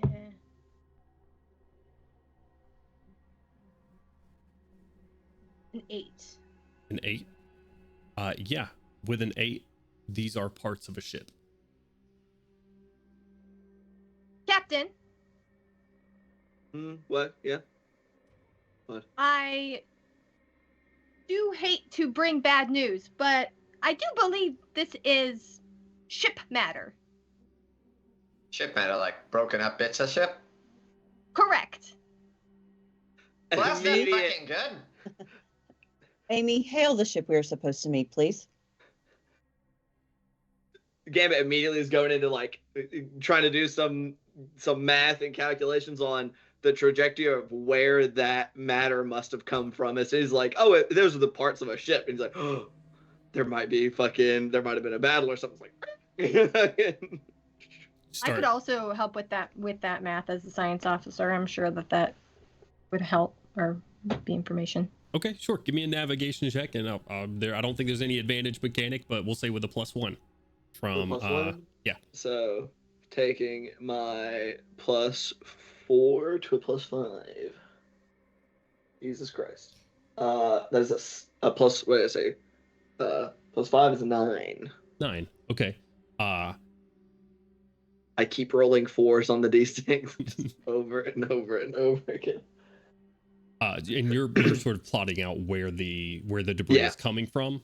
Mm-hmm. Yeah, I mean, for it to hit you this head on, this is you're plotting this out and on a path to where this confederation of planets is supposed to be, and not far off from the course of where you're supposed to be meeting.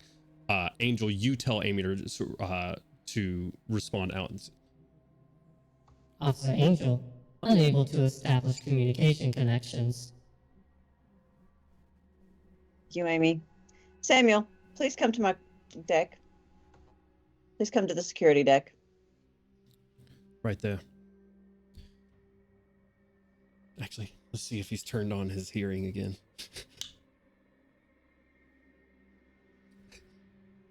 Samuel starts making his way back up top. Amy comes back online. Samuel making his way back up. Captain, navigation crew. More ship matter on the way. Larger ship matter. No, entire vessel. You see on the radar. How many ships? It looks like one ship. Attempting to establish communications. I will preemptively.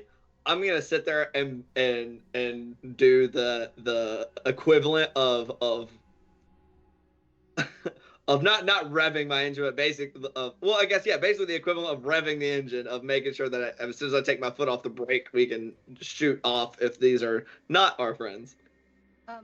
Before he does that, I because I think that I've moved my way up there and go, Captain, would you like me to go down to the engine room to be ready to turn on or take off all the brakes, as you would say? Oh, did you turn those back on? Yes, the dampeners I did turn back on due to regulations. Please turn those off. All right, I can do that. Yeah, thank you, down. Songbird. Essentially, mechanically, that looks like if we need to get out of Dodge, I basically cut all of the safety shit off of our vessel so that we can go like 120% versus the normal standard. Gotcha. Hey. Samwise, you got like armor or something you can wear? We don't know what we're going into. No, I don't. I see that you have spacesuits. I will wear one of the protective spacesuits that you have aboard. If it seems necessary. Yes, let's do that. You should go ahead and put that on, just in case. Security risk. Oh, is he not into the... Unless you want him to be. I assumed he was. Okay. Maybe. Very well. Be careful. Keep an ear out on the radios. Surely. My safety is in your care. Mostly Angels, but you know I'm here too.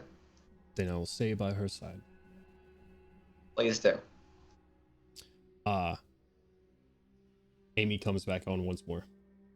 Communications established. Would you like me to patch them through? Yes, please. Hello? Hello? Hail, this is the Shard. Oh, great. This is Lieutenant Forreth. We were attacked along the way. Our communications are fucked. We should still be dockable, but we're gonna need help. We're dead in the water. Who were you attacked by? What has happened? We don't know what it was. Tentacles, teeth, not exactly sure. Right now we're locked on one of the top bays. Is it on your ship? Last we've seen, but hopefully in the vacuum. Sixes, dicks. This sounds terrible. Do you have an escape hatch where you are located? Not where we are. You're going to be able to dock on the ship. You'll be able to do it on the lower levels. Unfortunately, you're going to have to be able to go through the vacuum to get to where we are currently. We have no dockable areas where we are. How thick is the hull in your location? How what? Thick is the hull of your ship in your location? Hell yeah. Breach the hole. There is a pause. Big enough to keep us alive. If you breach the hole, it'll kill us all. What about it? The docking Oh, tube? yes. I forget. Miss They are Angel, flesh. we do not. Right. Yes. It is. I do believe they are fleshy beings, Lead unlike us. Samuel says, all of them, as far as I am aware, except for any autonomes that may be on board, will be flesh creatures. Should you breach the hole, all of them will die. Which is But not Do you something not have that access to suits? Access to suits? Sure, we do. But if we're pulled out into the vacuum of space at violent speeds, which I assume we would be, we will still be ripped apart. And I like being intact. Question, GM. Amy, if Good. Does for docking, do we have a docking like tube or something? Yeah. What if we just place the docking tube flush with the hole and then open tube to hole? can we not just dock normally? There's a beast where- upon their ship. There is a thing. Whatever caused their problems. Oh, Songbird, yeah, no. can that be done? Yes and no. It depends on what materials their ship is made of and whether or not we have enough fantasy duct tape. Fuck tape. That's different. I've heard that is Captain, we very do not have specifically that not on sticky. on our. Yeah, I mean, just my thought is just form a seal with the side of the ship with the docking tube, and then. Phew. Is this, Jim, is this the last ship? Like, this is the ship that everybody was supposed to be gathering on? Give me a quick, give me a quick education check. As you guys are now within line of sight of this vessel. Well, that's not going to be good. That's only a 3. Only a 3. You're not entirely sure, though you can see there is physical damage to this. With a 3, you're not sure like what sort of organization they were in before. Okay. Can I go over the comms and say, person talking to us, can you send over any of the data analysis from your ship about the intruder upon it? Having an idea of what it might be. What? We have none. We have no information. We've been trapped You- in. You must in have where we are. sensors. You must have sensors on your ship. We don't have access to them. Currently, we're trapped. We're in a food Just hole hold currently with no access to any other sensors or instrument clusters. Hey, Interesting. GM. Yeah. Bolts is gonna send a message or like ask a question of Amy, but I want you to like roll a dice or flip a coin to decide if he remembers to turn off his like the open access radio. Just to everybody? I mean, give me Yeah, a quick, basically whether or not the other ship can hear what he says or not. It's basically like, So if we just fuck off and leave these guys, do we still get paid? No, we do not. I was asking Amy. We do not. Good try, Bolts. All right. I think that just do. Can I? This wouldn't be like to actually do it, but to determine whether or not we have enough materials to actually, because if this are we talking literally just here is our connecting like tube Docking tube. docking tube, thank you. And we're just gonna like stick it to the hole that's in the side of their ship, or do they actually have a like with the International Space Station where you can like dock and connect? Give me an engineering check real quick. Right. That is a 12. 12. That's pretty good. With a 12 on the engineering check, kind of what Angel was looking for originally, you get a sense of what the larger vessel used to look like. A 3 connecting vessels. It looks like something had happened to where this had collided, essentially was made to where it collided in on itself, or maybe was ran into something else. And that's what caused that debris that peppered y'all earlier. However, with sort of looking at the remaining ship and the damage that is done to it, you see that they do have a port, like you're talking about, like ISS sort of. You guys can dock there. You guys can make it through through the vacuum of space fairly easily. If you attempt to puncture a hole in their vessel, you run the risk of you can do it. I am not going to say no to my group of heroes here. But punching a hole in a spacefaring vessel while organic creatures are on, you risk their complete and total demise. You're also going to risk starting any sort of mechanical and engineering, like just failure of the ship in general. Punching a hole in the side of it will absolutely endanger their lives and will be incredibly hard to do successfully. So, as I sort of sorry to interrupt, but not to mention the risk that you'll run of damaging your own ship while trying to do something like that. So taking in that information and spotting the connection port, I pointed out to Angel and go, Angel, I do believe that is where we are supposed to technically dock for this mission anyways. So if our kind pilot can maneuver us in that direction, I can certainly ensure that it is correctly attached to the vessel. And if sir, can you say your name again? I did not catch it, and I do not want to be rude and keep calling you a flesh creature. Why? Flesh creature is what I am. My name is Lieutenant Vorath. This must be a fucking gif. I am indeed a flesh creature. This is true. You said Vorath? Yes, Vorath. Is that Samuel? Is this Lieutenant Vorath one of the ones you were meant to be meeting? He's one of the Githyanki that we're supposed to be meeting, correct? Mm-hmm. Are there any other individuals who you recall who were supposed to be among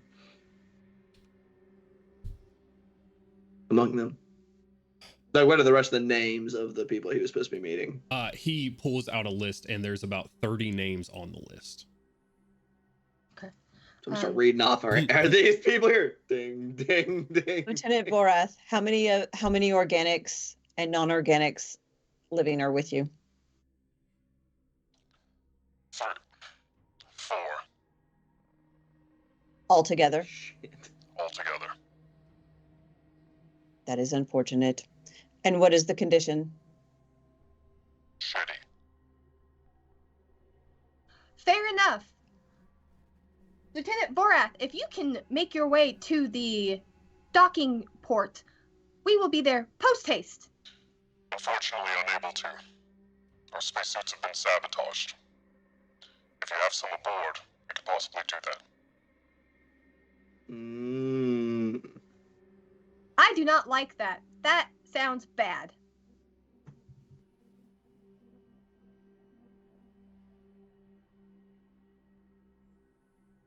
Me put them on hold. Put them on. All right, mute the mic real quick. It sounds as if this Lieutenant Vorath wants a rescue party. Correct. Yeah. Samuel, do you have any input? Yes, we should rescue them. The Githyanki could have invaluable information on fighting the aberrant forces that are coming our way. Well, she says that. Who are the two that are most likely to be able to get past whatever this invasive creature is and get the organics back to our ship? If we face any sort of debris, I will be most competent in removing it and shoring up any things that might be falling apart. Gambit needs to stay on the ship. Okay. Shitheads are injured. They're gonna need some fucking medical care. I don't even know if their anatomies are compatible with what I know. Hey, Samuel, they got compatible anatomies? Do you even know that? I know nothing about Githyanki anatomy. That's fair. Beep. Hey, dickhead, y'all got bodies kind of like humans? Or like elves and stuff? Our bodies are far superior to human counterparts. Are your organs in mostly the True. same place? You got like veins and like a heart, and like you use like electricity to be alive and shit. We are built with the will of Lackett. We are trying to determine whether or not the materials that are on our vessel can assist with the health and medical attention of those that are still alive. We're gonna roll a luck check real quick. Woo! 1 through 3, no. 4 through 6, yes. Woo! That's a 2. Nothing you have aboard this ship is going to help organic bodies. That's rough. I mean, it makes sense. Shit. None of you are organic. Correct. True. Y'all got medical supplies of your own. It's less. He was less talking about gear. He was more talking about like, does he know how to unfuck them? Gotcha. You get a response. The med bay is unfortunately under vacuum, but if we can get some spacesuits and get there, yes. We have some medical supplies aboard. But are your bodies the same? Like, do they function roughly, approximately the same as organics from our place? I'm gonna give him an education roll. Okay. Roughly the same. Those are far superior. Her heart's stronger, her brain's faster. That's Really? fantastic news. Good for you. Cool. Love to hear it. All right. Shit, that means I can fucking help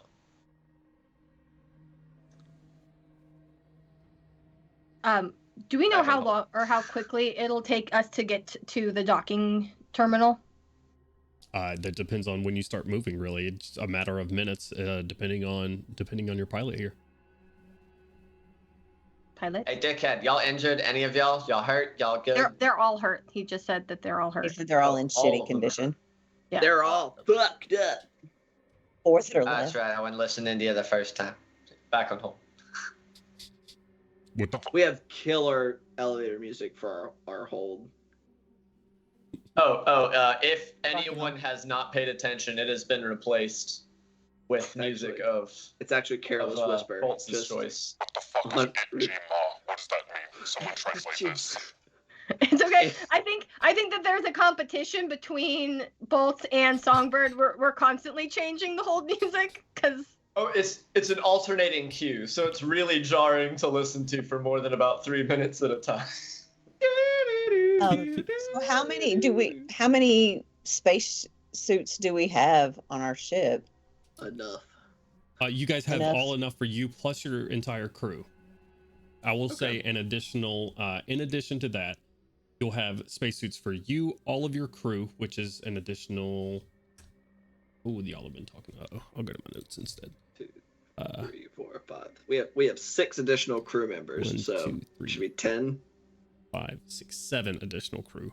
7. Yep, 7 crew plus Samuel for 8, and then plus a D6 plus 4, so 12 suits total. That's pretty good. Plus the ones, so 4 for y'all, plus 12. So they need 4 of our suits. Okay. I believe we have no choice. We must get them. Gambit, please dock. Alright, I'm I gonna go also- put on my suit. If this, because this guy said that they don't know where the creature is right now, but there's like exposed pieces of the vessel and everything where like shit's broken off, right? Because you said they were connected to 2 other ships originally. Correct. So there's debris floating all around the ship right now that is just sort of in perpetual motion, no gravity, and it does that. Okay. So I want you to make a piloting check to attempt to dock here. Your DC is going to be 8. Okay. I don't know if any of the players want to do this. I'm just going to voice the idea that at least one of the splinters should be out and kind of circling around their vessel while we're doing this operation and seeing if they can spot through any of the various openings and things the creature. Who'd like to do that? Uh, Or do you want let's- to order some crew to do that? Oh, let's do that. Let's order a crew member to do that, Yeah. and then that'll free. So I think we need to decide if it's better for Angel to go as a security officer to like kind of have your guys back as Songbird navigates the ship and figures out like where we need to go, and and Bolts can like do his medical thing, or better to stay kind of like in the like what you want to call like in the opening, right? Like to guard the door, so to speak. She's gonna be open to feedback on that. Angel, I got some questions. If we fire these and they run out of air, they'll like die, and then they don't get paid. We got more of the zip zap thingies. I have pepper spray. Why do you have pepper spray when Warforged don't It's have organic. Yeah, organic. For the novelty of it. That's Oh. organics for the fun of it. It also Warforged spray. it is flammable. We do have. I also have a Zippo in my full other complement of pocket. tasers. We do have Alright, tasers. cool. I'm gonna need one of those because I think obvious fucking reasons.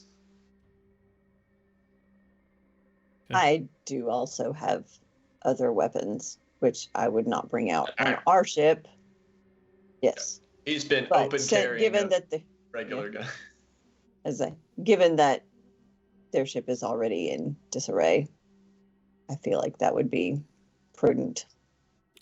I mean, yeah, if it's us or them, but I mean, if we can not kill them all, apparently we'll lose our paycheck. So we're going to get our piloting roll here to dock. DC 8. Go ahead and roll that for me. 10. 10. Easily enough. Lining up, docking. Amy comes over the comms once more. Breach the knowledge ship's connection. I suggest spacesuits, everyone. Is everyone When it's- leaving the ship? Okay. You have sent out some crew in an EV around this Confederation ship to see if they can see anything. Are you sending out both EVs or just one? I figured just the one for now. Okay. Because we might need the other one for other weird shit.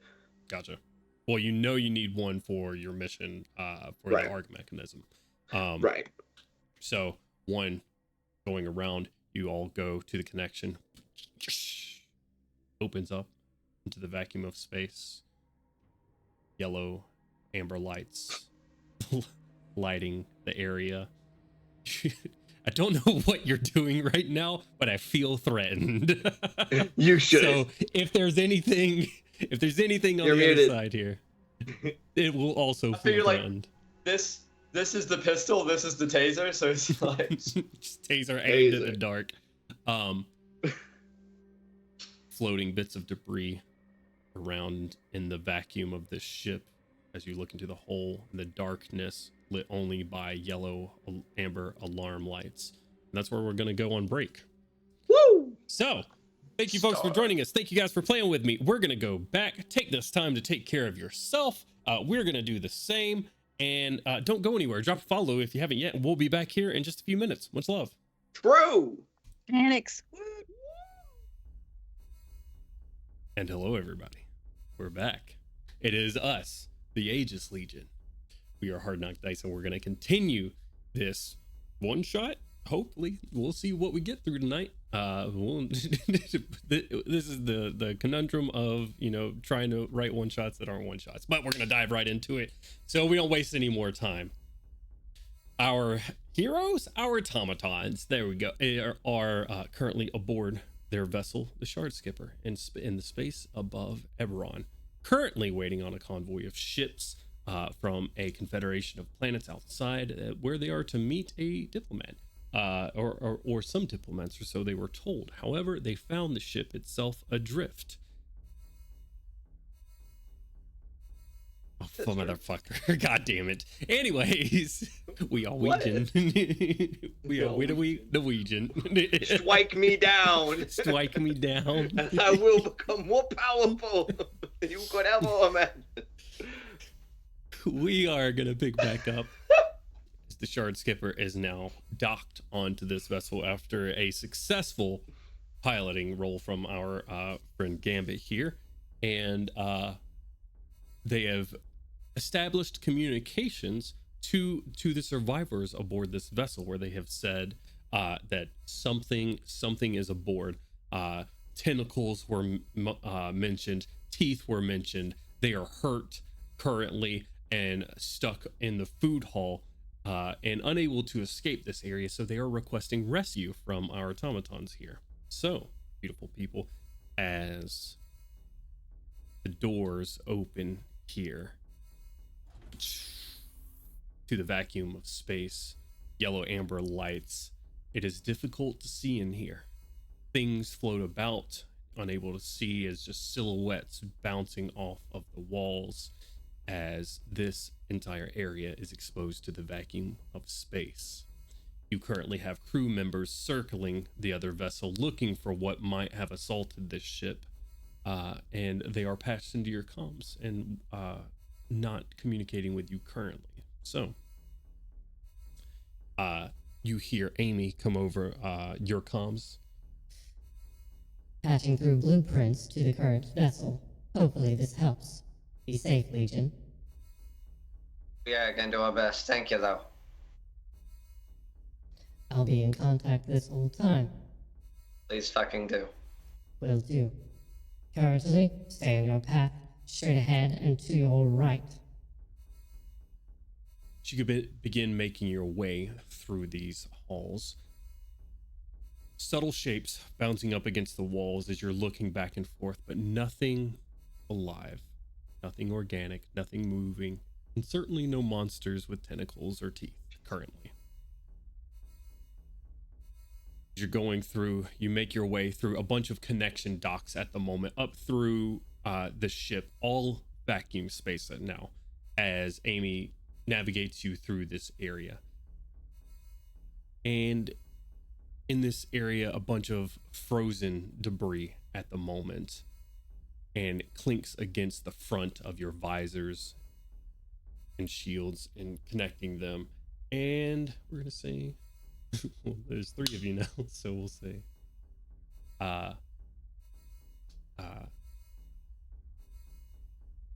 almost called you Sunrise. It's Songbird. Sunrise. Songbird. It's much more happier in here. Songbird's pretty happy. Anyways, Songbird clinking against your visor, grabbing something out of the darkness that clinks against it, looking down at it. A piece of what appears to be a rock at first, but instead is frozen organic matter, the tip of a finger and a fingernail. And then you realize as the yellow amber lights continue around, and you see floating body parts of organic folks around here. An entire frozen torso floats across in front of you. I want our very first pressure roll from everybody here. Okay, and pressure roll is... Pressure roll is your strength plus your education. D6 plus your strength and education, and your DC is 10. Oh shit! So strength and okay, so +5 for me. Oh, strength also like your mental fortitude. An 11. 9. I rolled an 11 total. 11 is a success. 8 is a failure. 9. 9 is a failure. I saw What? you mouth 10, but you were muted. 10 is a success. Gambit and Angel, your pressure levels go up to 1. Okay. Keep track of that. No effects at this very moment, but seeing this organic matter floating around, some of it you notice sawed in half, it looks like. Others completely cracked open, and it gets to you a bit. Maybe bringing back. Gnarly. What? He just said that's gnarly. When this happens, I would like to. I'm sure that on my spacesuits I have like similar to like vials and things where you can like collect the dust that we've been collecting off of the crystals, just like passive organic and inorganic material processing, and so that I can sort of have live data coming through my system, so that I can sort of take assessment of what we're doing. Because if something is volatile, it would be important for me to know immediately, so that we can get out of there or move, anything combustible or things like that. Yeah, absolutely. Go ahead and give me a science check. Great. While she does that, what weapons were we able to take besides the dasers? Your equipment is your own. So, like I said, you guys have on you what you will. Coded. So that science check is a 9. 9. Easily streaming back information back to Amy as you do, taking samples along the way for any sort of help. Amy is currently steering clear of any very volatile sections of the ship. Just as a default matter, of course, if you guys wish to shorten your length there, you'll have to take some more dangerous steps, but she doesn't see any reason to do that right now, as the hull seems stable. Right. Yeah, I just wanted to make sure that was established so that we can have it ongoing. Yeah, absolutely. So you guys have whatever equipment on you that you wish. So medical equipment, if you wish to bring it, I assume you bring a med kit at the very least in case any of you sustain injury, even though it's not necessarily compatible with the organics on board. We got a stapler for them. Although, Needle and thread. Point of attention, just like he kind of mentioned the things he was repairing on his own ship or keeping tabs on, he will keep an eye out for like med stations or like med kits on walls so that he can get one for the organics. Okay, give me an education check. Yeah, education plus medicine. I've lost my D6. There it is. Get another one. This is the one that has gears on it. What'd you say it was? Education plus medicine. Education plus medicine. So that is a 8. No, 7. 7 still a success. I'll say you're able to find. Let's roll a d6 for you. You are able to find one med kit along the way that is just sort of like, as you're going through here, you find one of the floating torsos that is currently like has a med kit in its hands, and you have to like break it off. So you have a med kit with a couple of frozen hands on it. I'm gonna need that, buddy. Gross. Thank you for your sacrifice. Continue making your ways through. You get patched through, let's see, to some of your crew members who are outside. I was gonna say the people that were in the EV. I was gonna vote Lockjaw and Dozer. Since they were both another primary helmsman and a primary weapons individual. Okay. All right. You get patched through to Lockjaw. Hey, not seeing anything out here at the moment. Nothing moving. Just space right now. Can't get too close to all this nonsense about hooking the whole EV up. Yeah, don't do that. I'm gonna try not to. Shit ain't real stable. Just keep looking. Yeah, how close you want me to get this thing? I can't see too much, and lights, we're gonna have to get real close.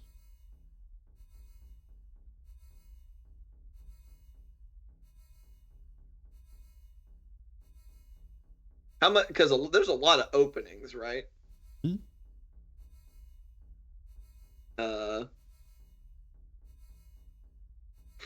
You want me to try to like track along with you, or you want me to get ahead of it? Just keep an eye out for movement of any kind. All right, we'll do.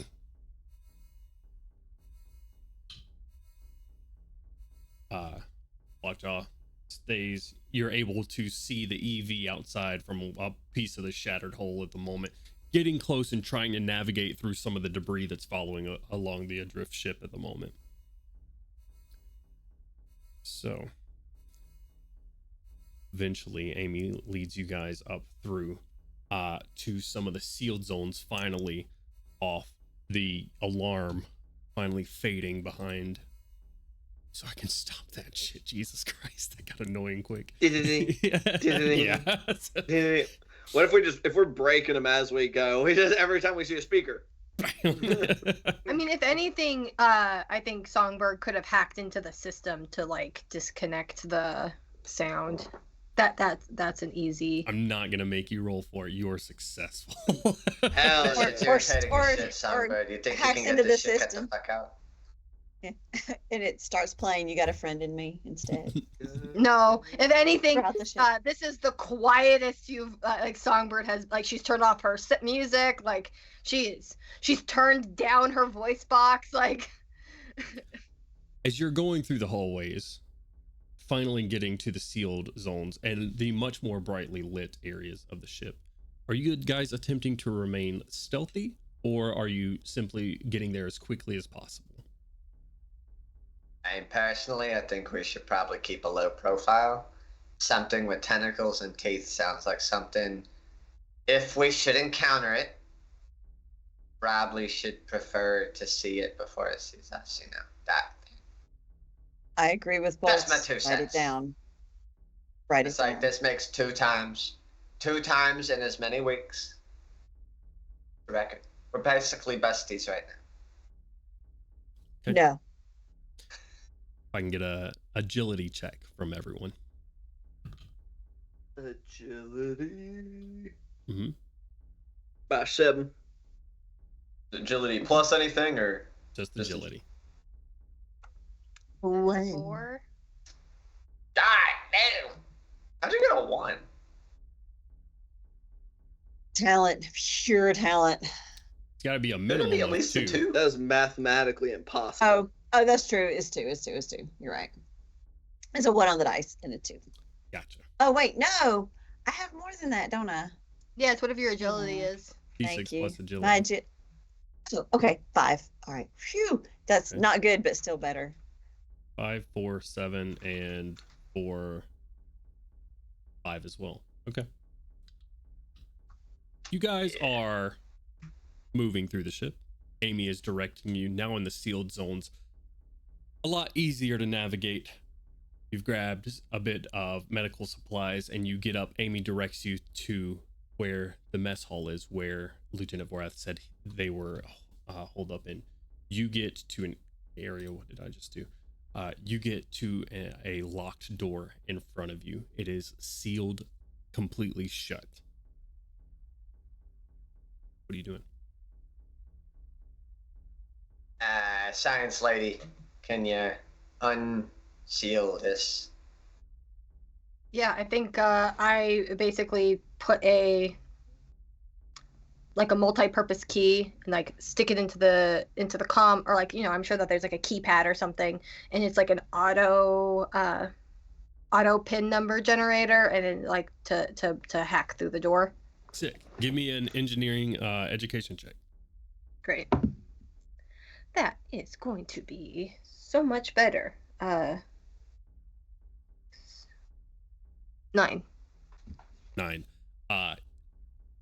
With ease, doors open.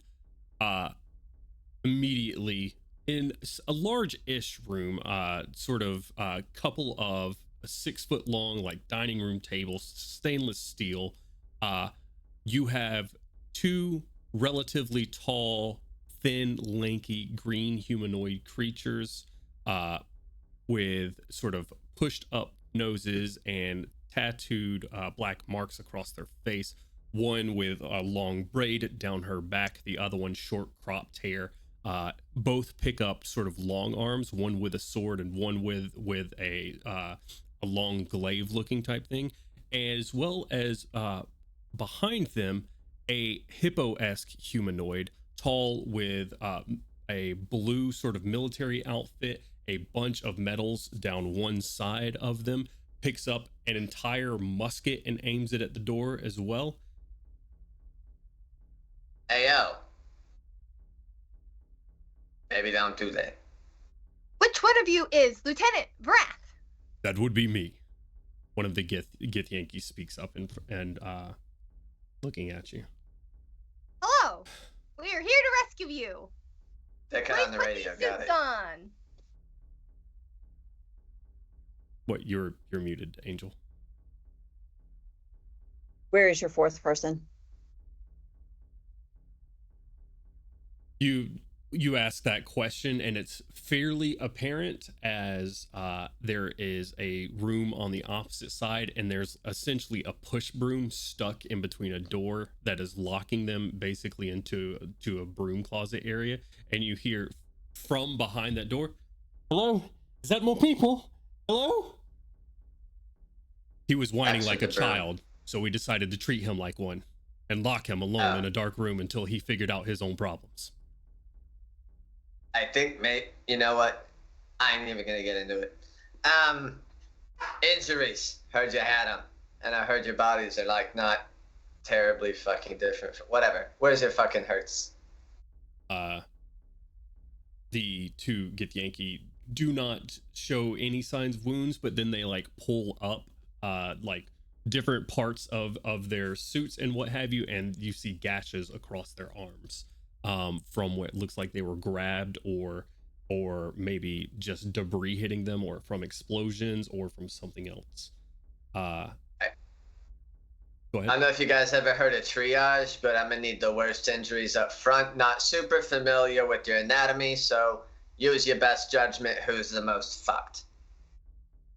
And while he's doing that, Angel's gonna go unbar the door to let the fourth one out. Okay. You go ahead and give me a medicine check there, Bolts. You go and you, while he's rolling that, you go and you remove the broom from the door, behind which you see a pale humanoid looking figure, very long ears, blue hair down his back, with looks like permanently tattooed blue makeup on his face. You see an astral elf behind the door, wearing diplomat's clothing. Says, "Oh, thank God. Wait, who are you? No. You've let him in! You let him!" And he shuts the door back on you. Hey, if you just want to stay here, shitbag. We told you. He would not stop whining. She knocks on the door. My name is Angel. We have come to get you. Hey, that's not what he wants to hear. We have come to rescue you. Amy patches through. Rescue is the appropriate term to comfort a human or other organic. Amy, can you patch through Samuel to tell this person that we are here for the conversation that clearly is no longer going to be had? Patching through Samuel. What? Excuse me. Yes. What am I telling? Who? What? Have you found them? Correct. You are more likable than we are, so please inform this person Speak for that yourself. we are to escort them back onto our ship. To safety. Fucking fantastic. Who the fuck? I'm great. People love me. I win. Did you say I win? I win. That's people like me because I win. That's all that matters. Angel, you tap on the door, and the paranoid, panicked human or astral elf within, humanoid within, you just hear them humming the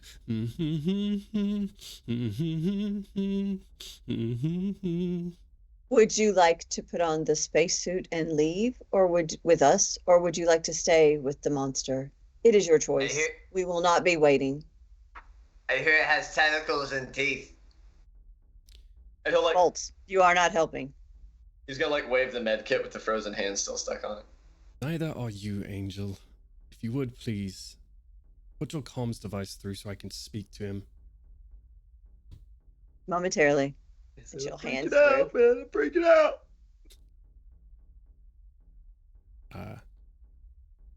Push it through, and you hear Samuel through the comms.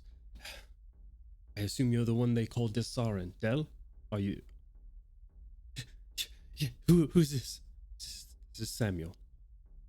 Listen to them. They are there to rescue you. Come through. We can escort you off of the ship and away from this area. This person, Del, is still panicked, but eventually opens up the door. I want the group just to make a quick charisma check for me, please. Just a group check to see how things go. 5. 5? Okay.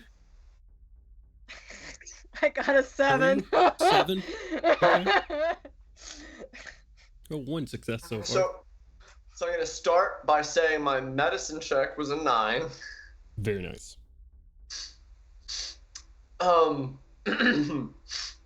My charisma check is exactly what I fucking wanted it to be. Let's check. Your check what? didn't come through. 2. Okay. I mean, I'm waving frozen arms at them, or hands, so that tracks. Yeah, the 2 Gith Yankee don't seem to have much to do with any of you. The Gith sort of displaced and not sure of his rescuers, and the panicked astral elf Del seems to be even more panicked by your presence now. However,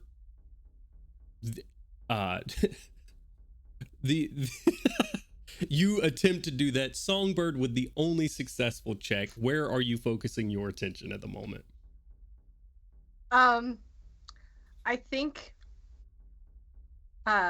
based off of the interactions that I had with, or like over comms with the Gith Yankee, I think that they're going to go regardless. I think that they can bully the hippo individual to come along. So I ask Angel to step to the side and go, "Sir, I know that you are scared, and that is a common response amongst humanoids and flesh beings. Please put this suit on so that we can escort you off and you can go home." How do I know Probably you're scared not because it? a monster with all the tentacles and teeth. Shush! How do I know you're not it? They can look just like us. Wait, what? He has been rambling for quite some time, saying that it can look like exactly what it wants to. None of the rest of us have observed this feature. Ah, Hey, what do you mean they can look just like us? It can look like anyone. do we know what happens with aberrant incursions? Is it true that they rattle the minds of those who are around it? Never a Gith mind. We are solid. Is there a form of insight check we can make on these guys? Sure. You wanna I'd say you can make either an education or a charisma roll. Your choice. I think I would choose education. Sure. Yeah, I'm gonna shit DM, or I'm sorry, GM. Houston. I rolled one for funsies to see how he reacted. Should I use that one or roll a fresh one? If you're rolling to see, like, get insight onto these guys, you just tell me what you're looking for. Yeah, that was basically the roll I was rolling was the, education from like a medical standpoint, to see like, is that like a thing that can happen? Is that a thing knowing, aberrations and whatever mild briefing we've had from Zoriat? I had originally rolled it just for me to be like, do I laugh at this guy or do I take him seriously? And I got the 11. So I don't know if I can take that one, or do you want me to I think with an 11, shape changers are absolutely a thing. Yeah, no, that's like an actual threat. Hey, dumb shit! I'm gonna need you to come out here and tell us all about this because we need to know hold what up on against. that real quick, and we're gonna go to the other rolls. Okay, Gambit, you were looking for something, I only rolled a 4. and what were you looking for? I was just trying to see if if they were in their denial of it, if there was anything off. And specifically in the Gith. In the Gith? Yeah. Looking over them on a 4, you are staring at them for a little bit. What are you looking at? We are not attracted to your kind. I know I'm quite attractive. Stop. You know, Gambit's a gambling man. So, on just a like, I can't quite tell whether this guy's lying to me or not. This might work though. You said we could bring whatever, right? Yeah. I don't know if you'll let me do this or how hard it might be. I want to take an explosive. Okay. And I don't know if there's any way where I can get it to where it has like a blinking light without actually priming it to explode. Okay. And then just chuck it at them. You're going to chuck an explosive at them. That is not hopefully primed. going to blow up. Okay. Do what? That albeit not primed. Not primed. I just want to see their reactions and see if one turns into a horrible tentacle monster because it thinks it's about to explode. Okay. Roll a charisma check. Uh-oh. I'm going to choose a different D6 because those ones haven't been doing good for charisma. It's a bad day when the D6s are getting thrown in dice jail. Sorry. 4.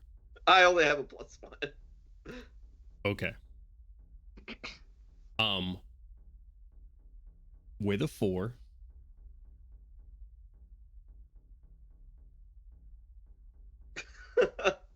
I'm just gonna give them. Hey, I'm just saying, what bet? Like, if you think your friendlies might not be friendly, I mean, hey. I'm gonna give them an education check to see if they know what it is when it's tossed their way.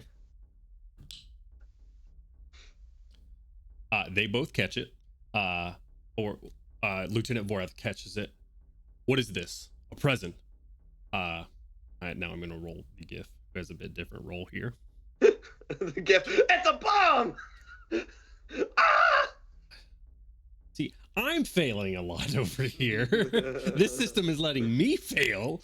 I failed like hell. Not immediately recognizing what it is. The GIF, though recognized, says, "Be very careful and place it on the table," and turns his gun towards you. Hands in the air. We cannot trust them. They have tried to they have thrown explosives at us at this point. The GIF pick up their weapons. Well, damn. Dell closes the door once more. Angel. I take that. They are. Do we know it's armed or not?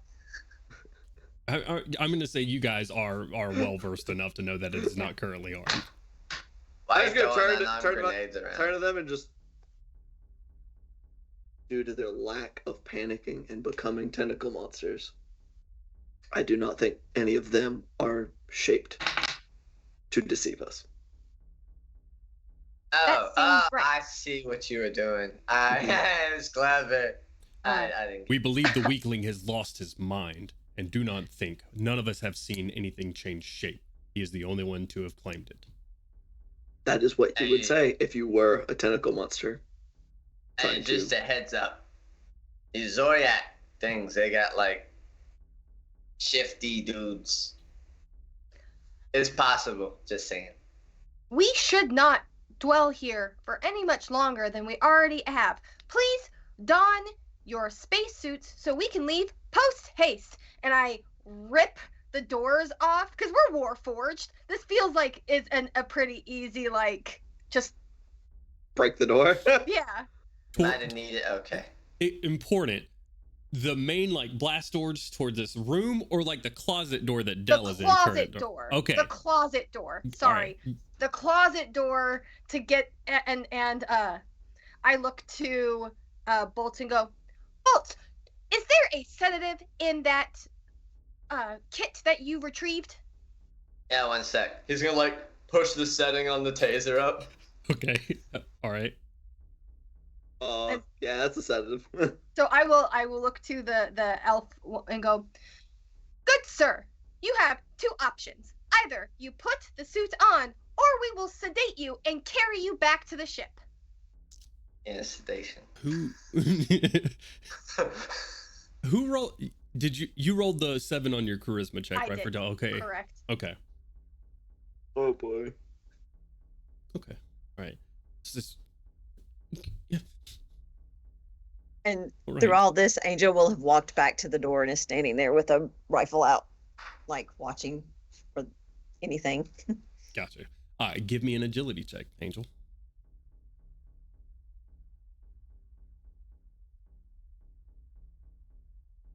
It's going to be. And you can add your security bonus to this. Oh, sweet. Okay. That's going to be an 11. An 11. Okay. You don't see anything moving in the halls now. So has everybody put their suits on? Yeah, no, at this point, you've convinced Dell to put their suit on. The Gith have already suited up at this point. And Samson, the Gith, I should have made him something else with Gith and Gith. However, the Hippo Man grabs onto the bomb that you've thrown. Plasmoid. Do what? Make him a plasmoid. Should have made a plasmoid. Would you be liking this back? He looks at you. If not, I could use it. I just held up my hand. Damn it. Okay. Hands it back over to you. And, while he's handing it, you see, if I shove it into the end of my musket, I could shoot it at something. There's like an 80% chance that this would just explode, but might be cool. You do realize, like, if y'all breach your hull, right? We would all die Y'all horribly. Correct. We'd be probably. Oh no, like, guys, kind of this guy's You know talking what? a lot of sense. That's a you problem. Were all of them able to be treated? On a 9, yes. You have all bumped, or you have bumped all of their strength up by 1. Neosporin and band-aids all around. All the Gith easily fitting into the spacesuit, Dell as well. The Gith, it's form-fitting for as he's a bit larger, but able to fit in the spacesuit nonetheless. They're adjustable. Got like adjustable bands. So, GM. Mhm. I'm a connoisseur of the sci-fi genre. Sure. Is this spaceship similar to something like in like Aliens or something, where there's like Nostromo. ducts and stuff that people could like navigate 100%. through? 100%. Because Songbird is trying to think strategically here, and the only way she can think strategically is by like thinking about how their ship works. And so she turns to the crew and goes, "Do you think we should take an alternate route in order to get back to our ship to not raise suspicion?"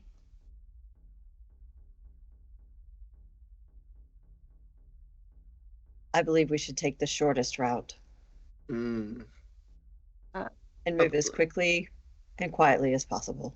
So then what I'd like to do is make an engineering check or a science check, whatever you'd like, to see if I can use the ductwork of the ship to either, put us down or to sort of catty corner us, because ducts don't work like because there's offices and other things on main floors, but with the ducts you can go different directions and things. So see if there's a shortcut essentially using the ductwork. Okay. Yeah. Go ahead. And I should have looked at chat. God damn it. Damn it. Bro, the GIF caked up, boy. GIF is caked up. So you're looking for a shortcut via the ductwork. Yeah, go ahead and get. I will say, no, I'm not gonna knock it. I am gonna roll a luck check. Speaking of the GIF being caked up. Okay, I'll honor that. The ductwork Go ahead and give me a education plus engineering. Great. Amazing. 5 on the dice, plus 4, plus 2. So 9, 10, 11. 11 is you have the blueprint patched through to you from Amy, sending to you, blowing up the hologram on your wrist here, and looking through, finding a large, since this is the mess hall, essentially like vents where cooking gases and stuff, that vent being large enough for the gift to fit in, and you see that it drops through down through the, god damn it, y'all. God damn it. Scary, spooky times. Not caked up gifts in spacesuits. Why did this happen? Man, you know what? They're all human now. I can't. Every time I see anybody else acknowledge it, it makes me laugh again. Oh, man. However, it's like cooking vents in the back that are large enough to fit Samson the gift up and through and down, Okay. cutting off some time. As long as there's nothing in the vents themselves. Okay. I'm sure that's fine. Songbird takes out, like, double wielding her big old wrenches and goes, Oh shit. I have a shortcut. Oh no. Shall we take it that way?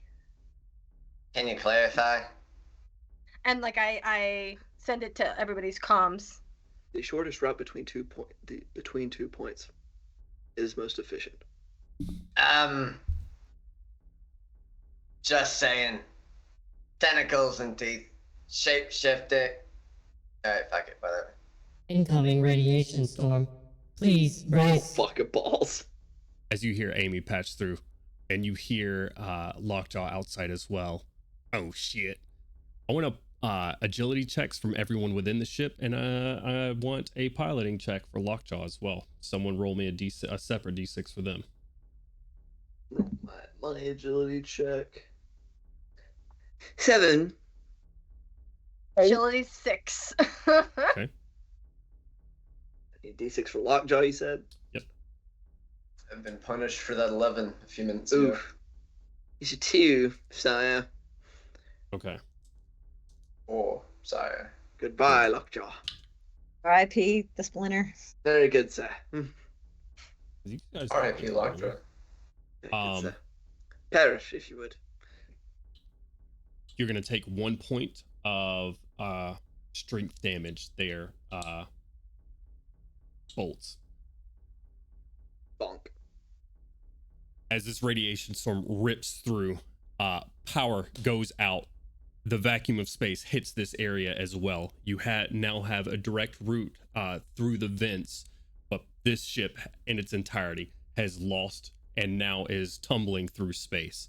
You hear, Oh, that's fun. we're still at the quiet. I gotta remember to switch through music. You hear, Oh, we gotta go. you hear Lockjaw on there. Oh shit, pilot, wait, Captain, we ain't got no power. We're hauling. You hear in the distance.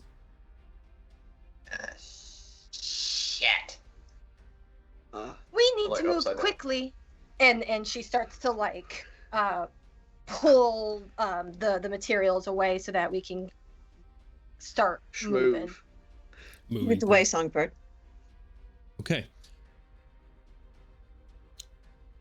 We've done this one way. I'm gonna say now with the vacuum of space, I'm gonna just ask for a group agility check again. With a successful engineering check, this is gonna bring the DC down to 6 for everyone. That is fantastic news because got a 6. You said agility? Agility. That was 6 on the dot. 9. 9. Is that with or without my security? You tell me how security would factor into it, and I might think about it. Security is whether I pass or not. I think he means like explain how you're using. justify. How Justify. security? Okay, Yep. justify it. Yep. Okay. So, and this is like maintaining like balance in the like our balance agility is this that is getting through the vents quickly enough to where your ships aren't essentially wrenched asunder. You have Amy in your comms right now saying, Hull health at 85% and declining. You need to get aboard quickly, Legion. Okay, in that case, so my case for security would be Angel taking up the rear and just prodding everybody, like constantly pushing go, not letting anybody slow down, just keeping the line moving. okay, Go, go, go, go, go. I'm glad you said that, because there was one failure amongst the group, and that was Samson, who gets stuck in the vents on the way down, and you are immediately behind him. So with that, Explains it.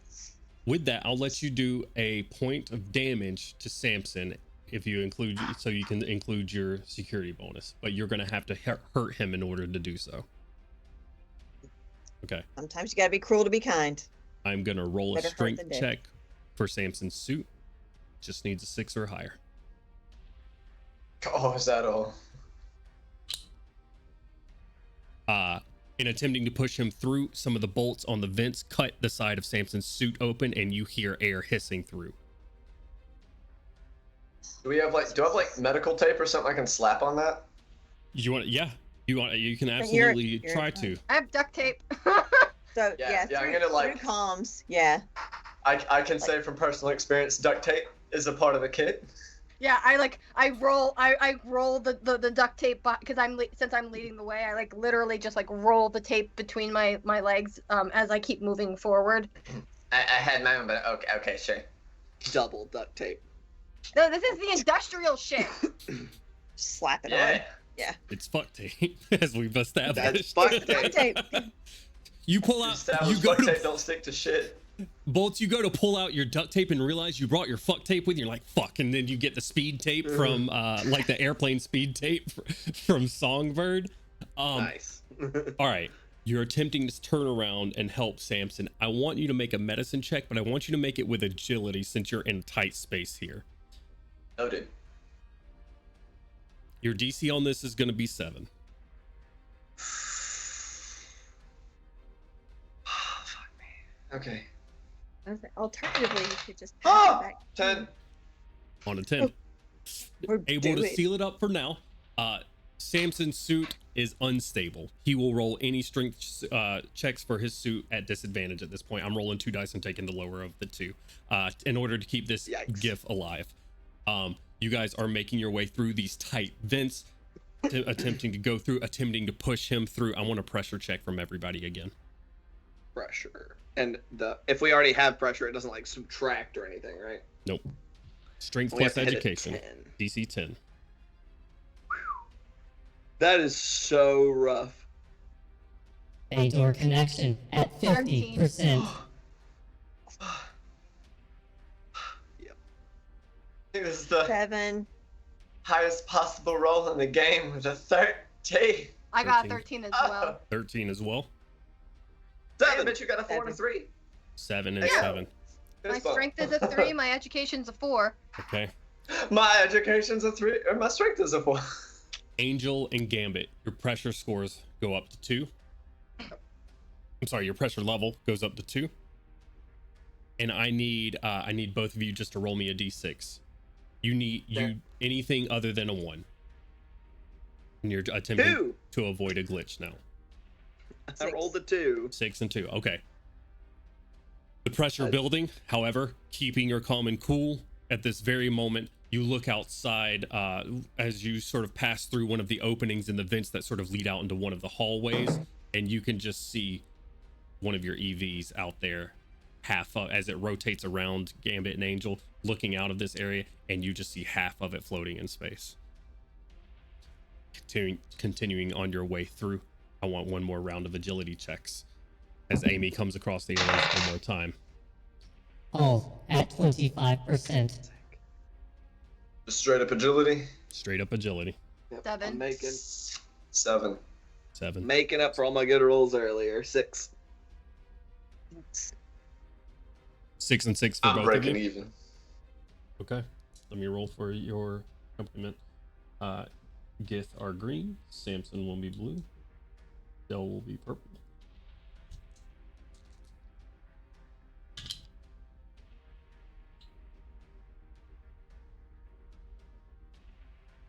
Okay.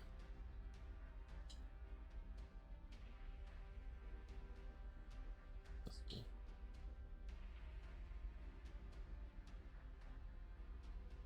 I want strength checks for your suits, Gambit and Angel, and I need to roll one for Samson and one for the accompanying gift. Fuck me sideways. What am I just adding my strength? Yep. 4. 8. 4, 8. Damn it, your suit is torn. While you don't need to breathe, you are currently not going with you'll take that +1 that you're getting for protection right now is gone and is not affected. Okay. Samson's suit, the fix tears and it rips completely open. Samson is completely exposed to the elements and is actively suffocating right now. Is there anything at all that you tell me bolts can do? You tell me. What are you gonna try to do? Where's the tear? The tear initially started like on his lower leg up to his rib cage. It has Tourniquet. gone past that. Do what? Tourniquet. Better lose the leg than everything. Okay. Give me a medicine check, modified by ability. DC goes up to 8. Can I assist with this at all using? Oh, You said agility? I'm measured by agility right now. Yep.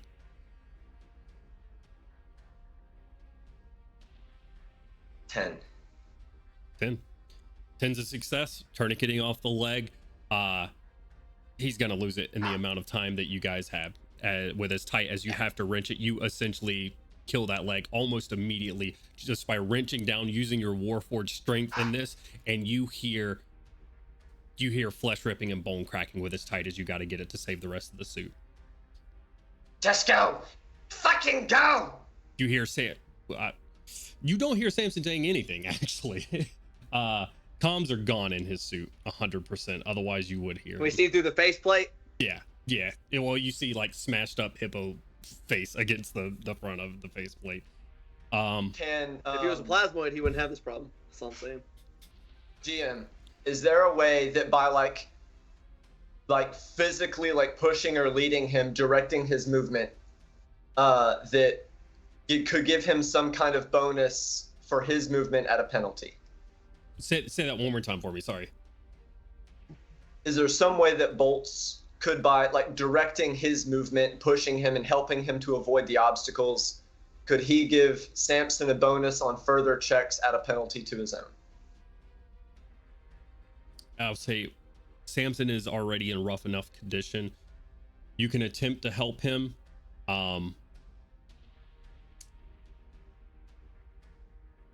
Yeah, you can attempt to help Samson at this point.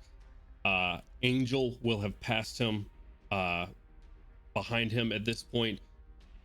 No more security checks allowed for this.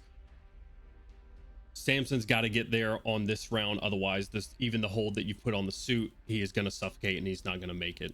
So you guys have made your agility checks at this point. You're exiting out of the vents, you're getting to the bay doors as you see metal just sort of bending and warping around the area. You see your own ship getting twisted by just via the force of this right here. Samson fully goes unconscious just via what you've done to his leg. Give me another agility check if you're going to try to rescue Samson. Pure agility check. DC is 8. The rest of you, I want agility checks from you as well. 8. 8. Success. 10. 4. The 3 of you make it in. Get their green.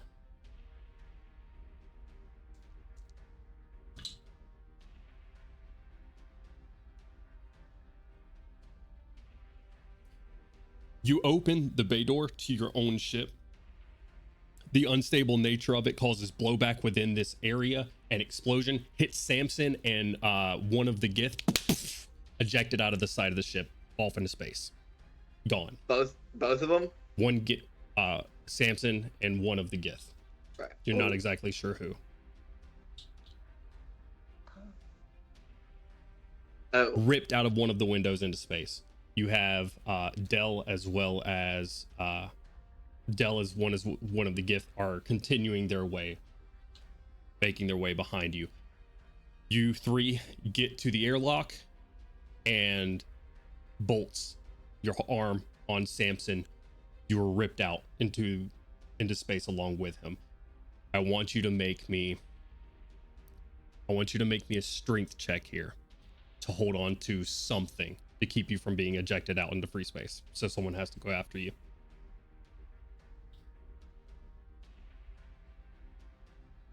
Question. With what force? I mean, obviously with force, but with how much force can he tell the others are being ejected by? These three have made it. If you're talking about the explosion of Samson, it's really going to depend on how long you try to hold on to Samson. This is more about gauging the effect on his own body and how far he would get tossed in that first immediate round. You think you are going several hundred feet easily.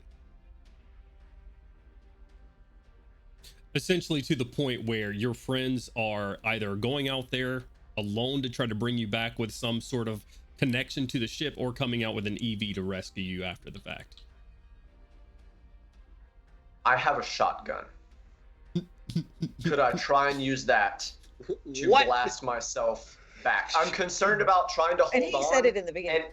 And injuring myself. Mm-hmm. So I'm gauging the risk of, am I more likely to like dislocate my shoulder or cause some injury to my arm? Is it close enough that if I were to just let myself and try and get a controlled trajectory and instead return of my own volition without risking injury to my joints? Okay. So, yeah, we can do this. I don't know which. Okay. I'm going to say in this split second decision here, you're having to decide between this force might rip my arm off. I don't know. Or I can use my shotgun for a trajectory, and I may send myself in a direction that I don't want to be going. You got to make that call right now.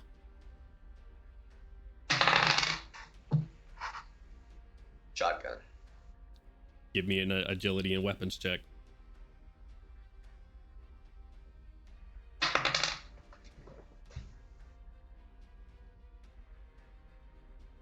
Nine.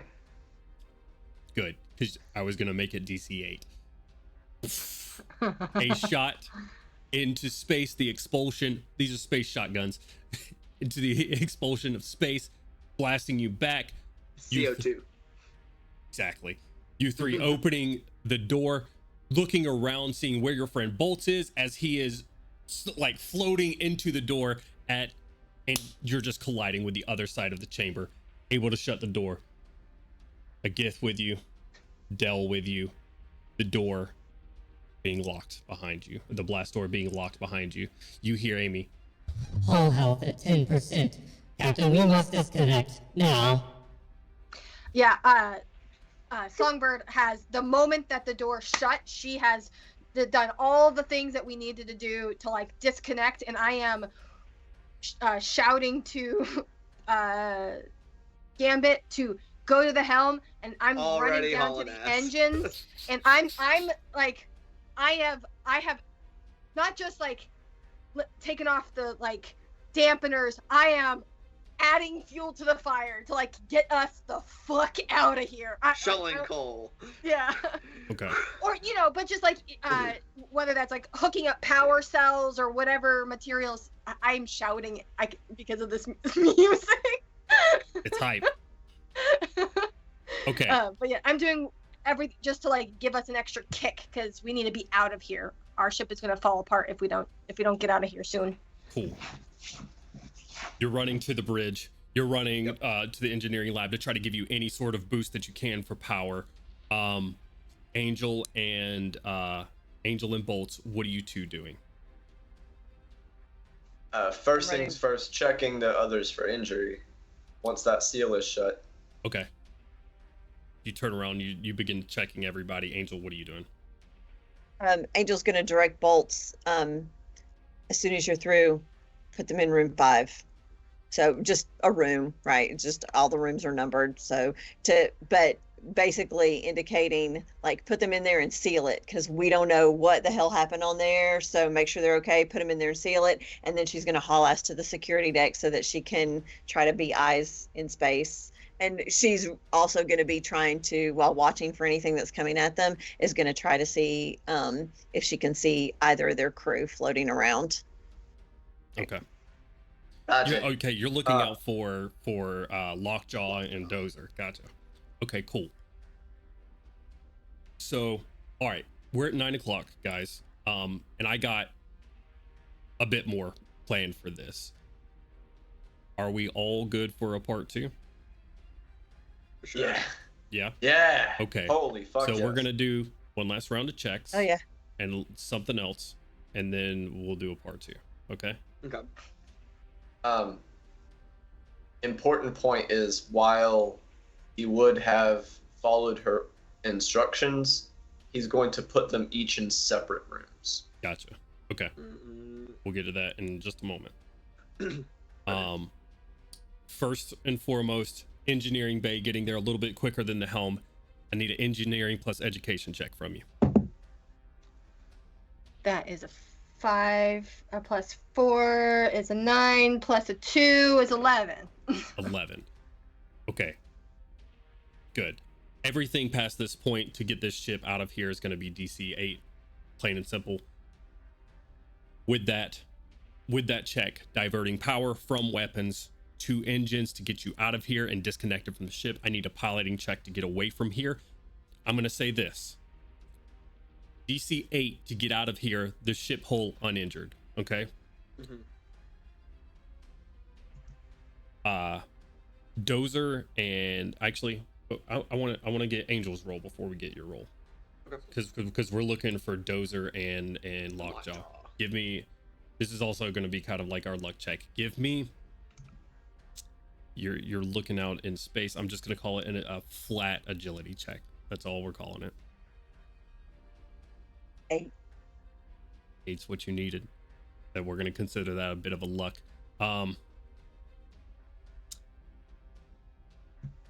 But you can only be so lucky in space. Low is Dozer, high is Lockjaw. On a 6, you see Lockjaw just sort of flailing. He is out in space, no longer under his own power, and you see him hitting rails on the way out into larger space, like rails from the ship itself as he's being slung out into the ship. Be able to communicate that over to the comms to get Gambit on the right track to maybe intercept him. I'm gonna scoop him up with our missing EV doc. Okay. That's the plan. EV? To minimize like time spent not in motion, I want to Tokyo drift the fucking ship into like scooping him into the missing EV bay. The missing EV bay. Okay. Yeah. All right, cool. The one that is currently not having it, because there will be, its own dock. So there will be a tube or an opening there that we can just. Okay. I want to say this. Bolts, you have to make a decision here. That EV bay needs to be occupied by somebody to try to grab him as he goes by. You're either taking care of these guys or you're going to attempt to grab Lockjaw. What's your choice in this moment? Lockjaw. Easy. Lockjaw. Gone. Running to the EV bay to go grab Lockjaw. Piloting check. DC 8 here.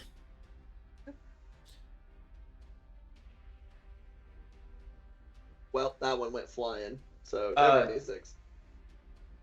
GM, before he announces results. Mm-hmm. If I remember correctly, and I may not be, the tasers have a tether on them. They work like the way a regular taser does. Sure. I don't know. Yeah. Can he try and tase Lockjaw and pull him in by the taser tether to increase the chance that he gets into the tube? I'll say yes, that you can do it. I'll say yes, you can do it. You can use it as an attempted tether to try to like rope him in and bring him in. If you would fail normally, you would just let him go, and maybe there would be another attempt for him to grab onto something. If you stun him, though, he's gonna have no other attempts to try to stop on his own power.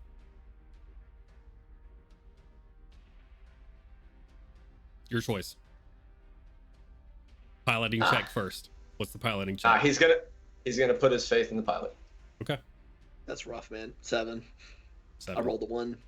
I only needed a 2. Okay. and I rolled the 1 number that fails. He doesn't get you quite close enough. You can give me an agility check, straight agility, DC 8. Otherwise, Dozer is missed hundreds of miles out easily.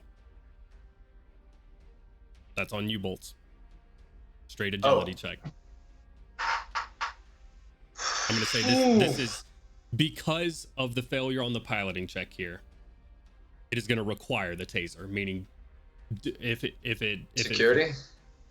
I'll give you a security roll. Security plus agility. DC 8.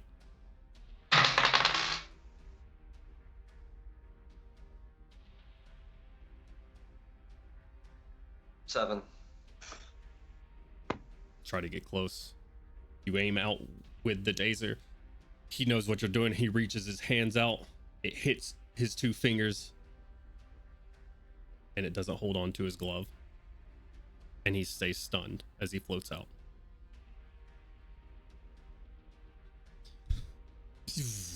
The doors close. As Lockjaw floats off. Lost to space. GM.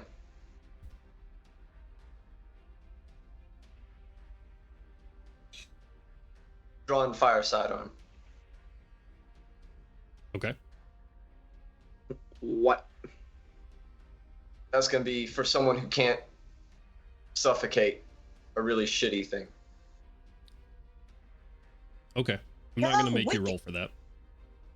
You're looking to essentially mercy kill an automaton that would otherwise Spend live. a long time floating. Yeah.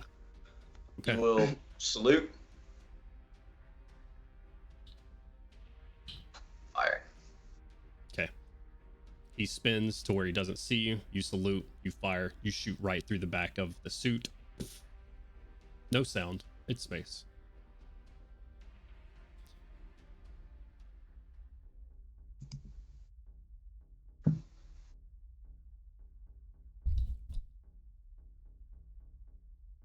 Ship damage. Analyzing. Analyzing.